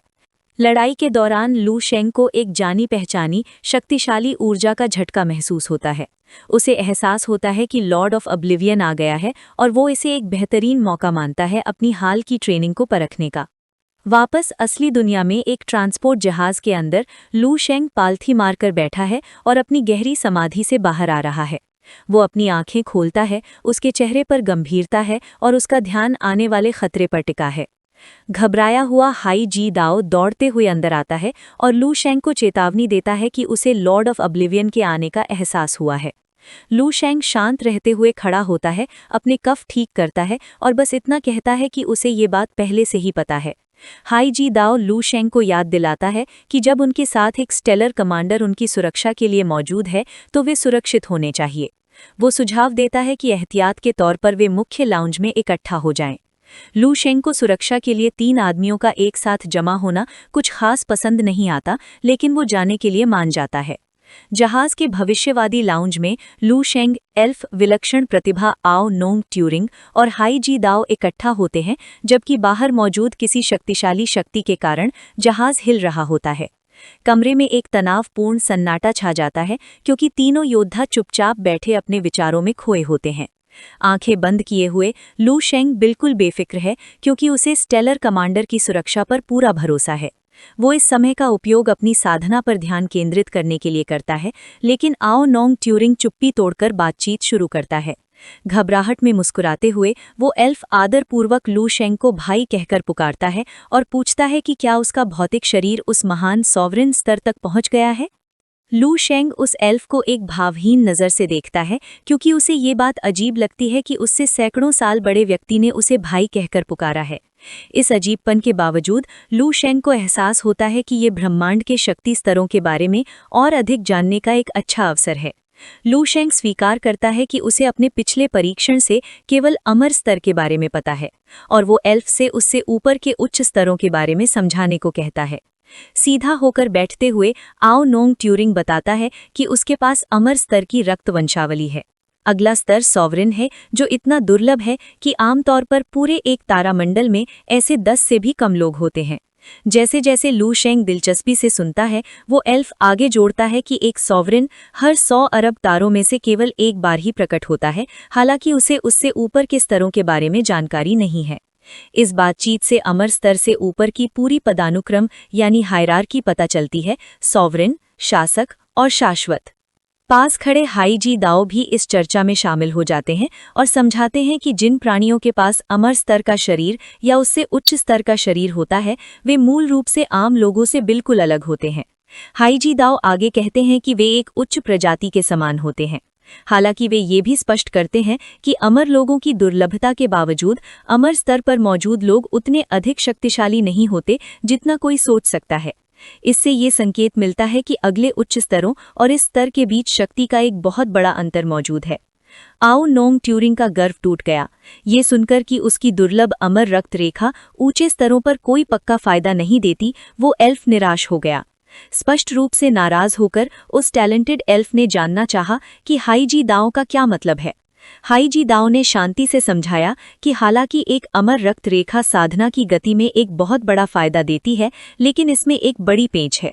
उसका चेहरा गंभीर हो गया जब उसने कहा कि एक बार जब योद्धा 13वें स्तर तक पहुंच जाते हैं तो अमर लोगों और आम साधकों के बीच का फासला तेजी से कम हो जाता है। पीछे की ओर झुकते हुए लू शेंग ने इसके पीछे का तर्क समझ लिया। उसने पूछा कि क्या ऐसा नियम की शक्ति के कारण है, जिसकी हाई जी दाओ ने पुष्टि की। हाई जी दाओ ने समझाया कि एक अमर व्यक्ति की शुरुआती ताकत उस नियम की शक्ति से आती है जो जन्म से ही उनके अंदर छिपी होती है। इसकी वजह से वो दूसरों को आसानी से हरा पाते हैं, लेकिन 13वें स्तर के बाद सब कुछ बदल जाता है। लू शेंग को अमर लोगों के लिए ये कड़वी सच्चाई का एहसास हुआ। उसने ये बात सामने रखी कि चूंकि हर योद्धा को 13वें स्तर तक पहुंचने के लिए नियम की शक्ति में महारत हासिल करनी ही पड़ती है, इसलिए अमर लोगों का जन्मजात फायदा खत्म हो जाता है। आयदाओं ने नोटिस किया और कहा कि कोई भी आम योद्धा जो लेवल 13 तक पहुंचता है, उसे खुद पूरी तरह से मैच्योर इमॉर्टल माना जा सकता है।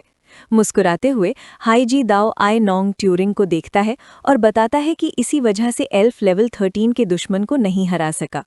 अपने टैलेंट के बावजूद सच्चाई आय नोंग ट्यूरिंग को जोर से मारती है। वो बुदबुदाता है कि उसका ब्लड लाइन सिर्फ एक अर्ली एडमिशन टिकट था, पावर की गारंटी नहीं। फिर वो पूछता है कि सॉवरेन लेवल अलग कैसे है। हाई जी दाओ ऊपर देखता है, सॉवरेन टियर के रहस्यों को समझाने वाला होता है। अचानक जहाज पर एक भयानक प्रेशर पड़ता है, जिससे वे रुक जाते हैं। हाई जी दाओ को एहसास होता है कि लॉर्ड ऑफ ओब्लिवियन और स्टेलर कमांडर ने आखिरकार असली लड़ाई शुरू कर दी है। बिना घबराए लू शेंग की आंखें सिकुड़ जाती हैं क्योंकि उसे शॉकवेव्स महसूस होती हैं। वो देखता है कि डार्क एंटिटी का ऑरा पहले से कहीं ज्यादा मजबूत है। दूसरे ग्रह पर 2 चोगा पहने लोग एक हल्की रोशनी वाली पत्थर की गली से गुजर रहे हैं। वे जिया और टैंग डुन हैं। जिया अपना हुड पीछे खींचता है और कहता है कि वे हाउस ऑफ ऑल थिंग्स नाम की जगह पर पहुंच गए हैं। टैंग डुन अपना हुड पीछे खींचता है, अजीब नाम से कंफ्यूज दिखता है और पूछता है कि जिया को ऐसी छिपी हुई जगह कैसे मिली। जिया बताता है कि आधे साल पहले उसके पिता की मौत के बाद शराब के नशे में एक हत्यारे ने उस पर हमला कर दिया था। वो इस गली में भाग गया जहां दुकान के मालिक ने उसे बचाया।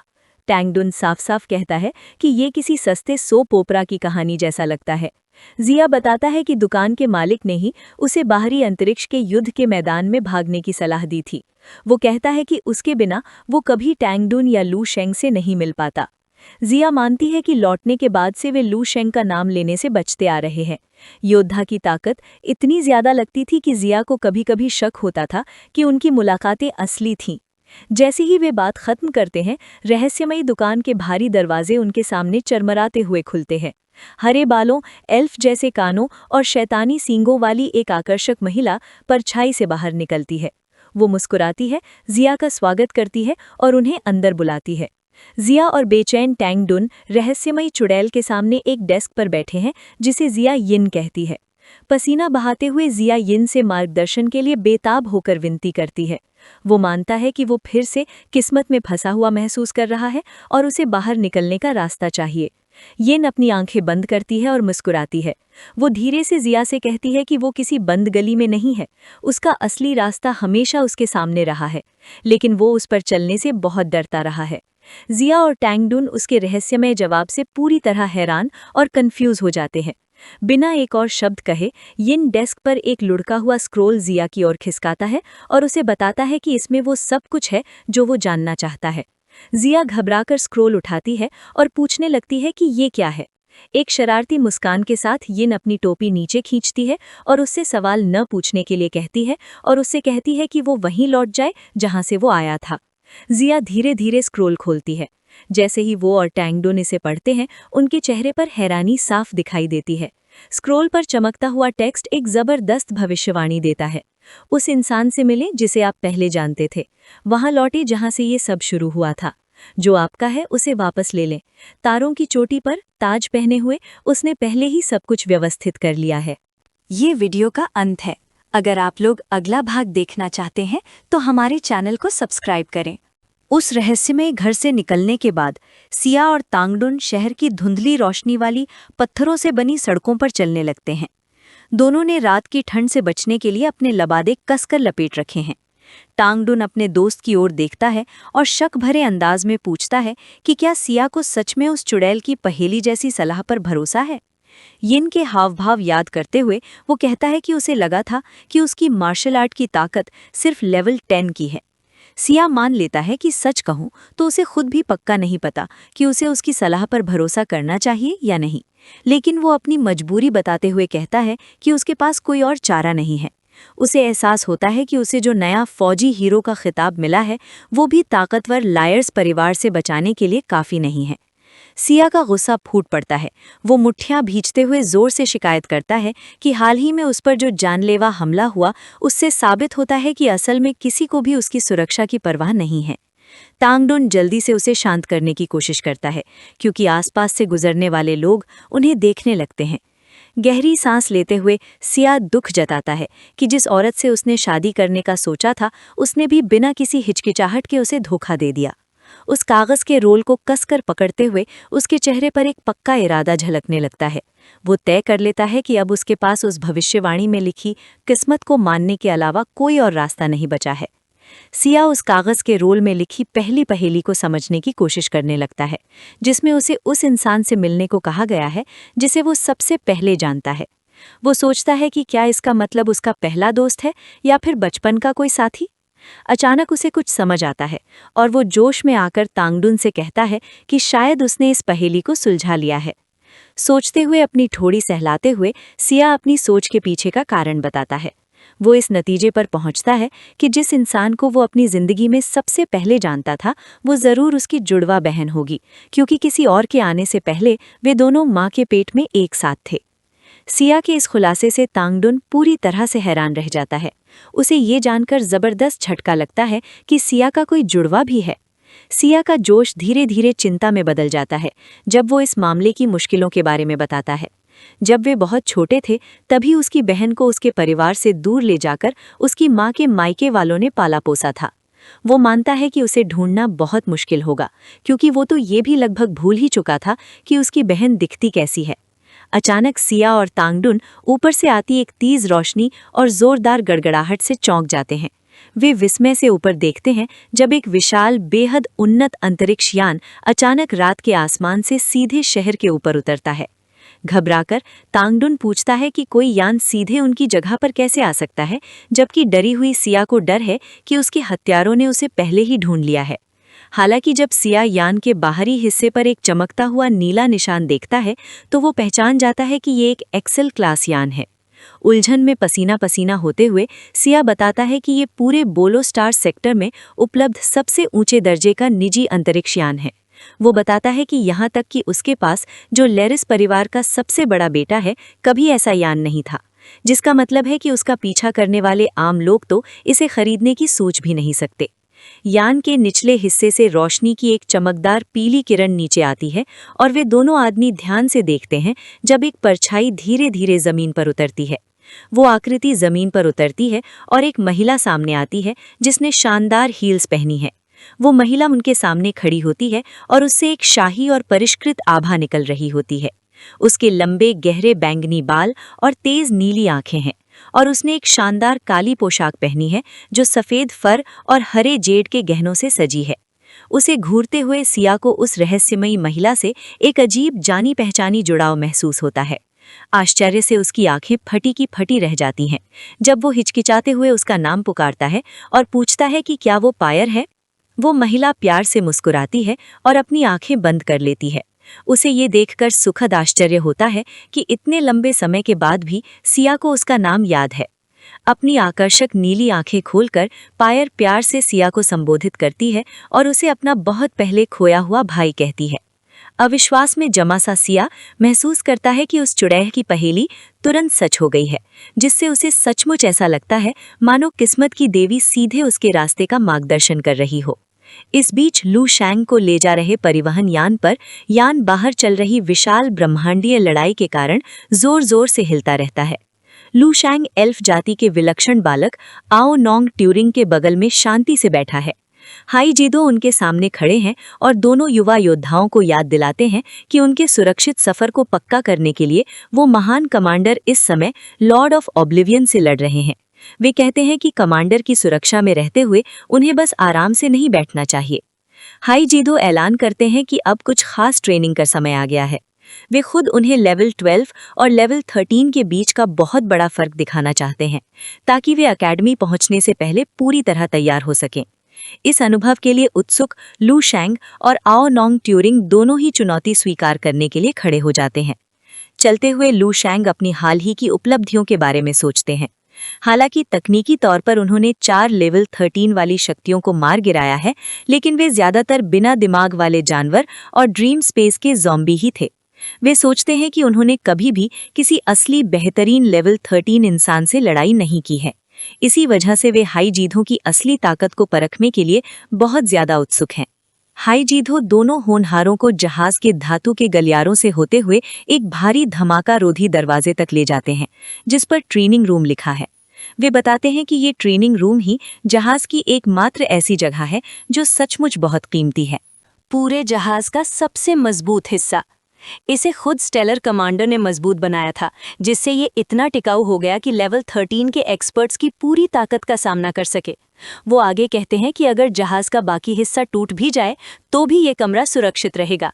लू शैंग कमरे को ध्यान से देखता है और चुपचाप इसकी शानदार बनावट और कमांडर की ताकत के बचे हुए असर को महसूस करता है। ट्रेनिंग फ्लोर पर कदम रखते ही हाई जीडो अपना हथियार निकाल लेता है और उसके शरीर के चारों ओर एक गहरी शक्तिशाली ऊर्जा उमड़ने लगती है। वो उन दोनों होनहारों की ओर देखता है और पूछता है कि उनमें से कौन सबसे पहले उससे लड़ना चाहता है। लू शेंग और आओ नोंग ट्यूरिंग एक पल के लिए चुपचाप खड़े रहते हैं और एक दूसरे की ओर हल्की सी नज़र डालते हैं। आओ नोंग ट्यूरिंग तेजी से आगे बढ़ता है और पहली लड़ाई के लिए खुद को पेश करता है। लू शेंग हल्के से मुस्कुराता है और उस एल्फ को अपने से पहले जाने की इजाज़त दे देता है। मन ही मन घबराया हुआ आओ नोंग ट्यूरिंग अपनी असली वजह स्वीकार करता है। उसे डर है कि अगर उसने लू शेंग को लेवल 13 के एलीट से पहले लड़ते हुए देख लिया तो उसकी ताकत का वो ज़बरदस्त प्रदर्शन उसका सारा आत्मविश्वास तोड़ देगा और उसकी लड़ने की हिम्मत खत्म कर देगा। शानदार एक्सेल जहाज के अंदर जाते हुए पायर गर्मजोशी से सिया और टैंगडन को, जिन्होंने अपने भारी लबादे उतार दिए थे, आराम से बैठने के लिए आमंत्रित करती है। वे तीनों जहाज के आलीशान लाउंज में रखी एक भव्य और खूबसूरती से सजी डाइनिंग टेबल के चारों ओर अपनी अपनी जगह पर बैठ जाते हैं। सिया का चेहरा गंभीर हो जाता है और वो तुरंत अपनी बहन से सवाल करता है कि वो इतनी जल्दी उसका पता लगाने में कैसे कामयाब रही। आराम से अपनी गर्म चाय की चुस्की लेते हुए पायर बेपरवाही से जवाब देती है कि उसका पता लगाना बिल्कुल भी मुश्किल काम नहीं था। सिया चुपचाप ये बात समझ जाता है कि ये बात बिल्कुल सही है, क्योंकि उनकी माँ के परिवार वालों के पास असल में उसके अपने परिवार यानी लरिसा से भी ज्यादा ताकत और रसूख हैं। थोड़ा आशंकित होते हुए सिया अपना दूसरा सवाल पूछता है। वो जानना चाहता है कि इतने लंबे समय बाद वो खास तौर पर उसे ही क्यों ढूंढने आई है। एक गर्मजोशी भरी और प्यार भरी मुस्कान के साथ पायर कहती है कि ये सीधी सी बात कि वो उसका सगा भाई है ही इसके लिए काफ़ी वजह है। फिर उसके चेहरे पर थोड़ी और समझदारी झलकती है और वो आगे कहती है कि उसकी जानकारी के मुताबिक तुम्हारी जिंदगी आजकल कुछ खास अच्छी नहीं चल रही है। इससे पहले कि सिया कुछ समझा पाता, टैंगडन बेसब्री से बीच में बोल पड़ा, जिससे सिया का शक पूरी तरह से पक्का हो गया। उस विशाल योद्धा ने पायर को साफ साफ बता दिया कि सिया बहुत बुरे दौर से गुजर रहा है। उसने बताया कि जिस औरत से वो बेइंतहा प्यार करता था, उसी ने उसे धोखा दिया है। उस औरत ने उसके सबसे बड़े दुश्मन के साथ मिलकर उसके साथ बेवफाई की और उसे जान से मारने की भी कोशिश की थी। पूरी तरह से शर्मिंदा होकर सिया का चेहरा लाल हो गया और वो घबराहट में अपना आपा खो बैठा। उसने मजाकिया अंदाज में टैंगडन पर चिल्लाते हुए पूछा कि उसे हर शर्मनाक बात जोर-जोर से बताने की क्या जरूरत थी। अपने भाई को अपने मुंहफट दोस्त के साथ बहस करते देखकर पायर ने अपना मुंह ढक लिया और धीरे से सचमुच मजे लेते हुए हंस पड़ी। पायर ने प्यार से सिया को दिलासा दिया और उसे यकीन दिलाया कि हाल ही में मिले धोखे कोई बड़ी बात नहीं है, क्योंकि उसकी प्यारी बहन हमेशा उसके साथ है जिस पर वो भरोसा कर सकता है। दिलासे देने वाली बातों के बावजूद सिया के चेहरे पर गंभीरता आ गई। उसने पायर से कहा कि हालांकि वो अपनी इकलौती बहन से मिलकर सचमुच बहुत खुश है, लेकिन वो चाहता है कि पायर उससे पूरी तरह से सच बोले। सिया ने अपना शक जाहिर करते हुए कहा कि जब वे बच्चे थे तभी अलग हो गए थे, ऐसे में सिर्फ खून के रिश्ते की वजह से ही कोई इतना बड़ा बचाव करने के लिए नहीं आएगा। उसने पायर से साफ साफ बोलने को कहा और वो असली व्यावहारिक वजह बताने को कहा जिसकी वजह से उसने ठीक इसी समय सिया को ढूंढा है। पायर का चंचल अंदाज अचानक एक गंभीर तेज नजर में बदल गया। उसने अपने भाई से पूछा कि क्या वो सचमुच पूरी सच्चाई जानना चाहता है। सिया ने पक्के तौर पर कहा कि हाँ, वो जानना चाहता है। वहीं टैंगडन उसके बगल में चुपचाप बैठा रहा और परिवार के बीच चल रही उस तनावपूर्ण बातचीत को गौर से देखता रहा। उसने भी अब अपना मजाकिया नाटक बंद कर दिया था। पायर ने बताया कि हाल ही में उसकी मां के परिवार को सिया के बारे में कुछ बहुत ही जरूरी और संवेदनशील जानकारी मिली है। इस आने वाली मुसीबत की वजह से उसे तुरंत सिया को ढूंढने और उसे एक खास जगह तक सुरक्षित पहुंचाने के लिए भेजा गया था। इस अचानक हुए खुलासे से सिया साफ तौर पर हैरान रह गया। उसने पूछा कि आखिर चल क्या रहा है। जवाब में पायर ने बस अपनी पतली उंगलियां चटकाईं। तुरंत ही मेज के ऊपर एक ग्रह का विशाल होलोग्राफिक नक्शा उभर आया। पायर ने बताया कि इस नक्शे में प्लैनेट मर्डोना दिखाई दे रहा है, जो लार्स परिवार का पुश्तैनी घर है। उसने ये भी बताया कि परिवार के नए वारिस को चुनने के लिए होने वाला आधिकारिक उत्तराधिकार समारोह ठीक एक हफ्ते बाद वहीं पर होगा। आंखों में एक तेज और दृढ़ भाव लिए पायर ऐलान करती है कि उसके परिवार ने उसे उस समारोह में उसे लाने के लिए भेजा है ताकि वो जोर जबरदस्ती से वो सब कुछ वापस हासिल कर सके जो सही मायनों में उसी का है। ये वीडियो का अंत है। अगर आप लोग अगला भाग देखना चाहते हैं तो हमारे चैनल को सब्सक्राइब करें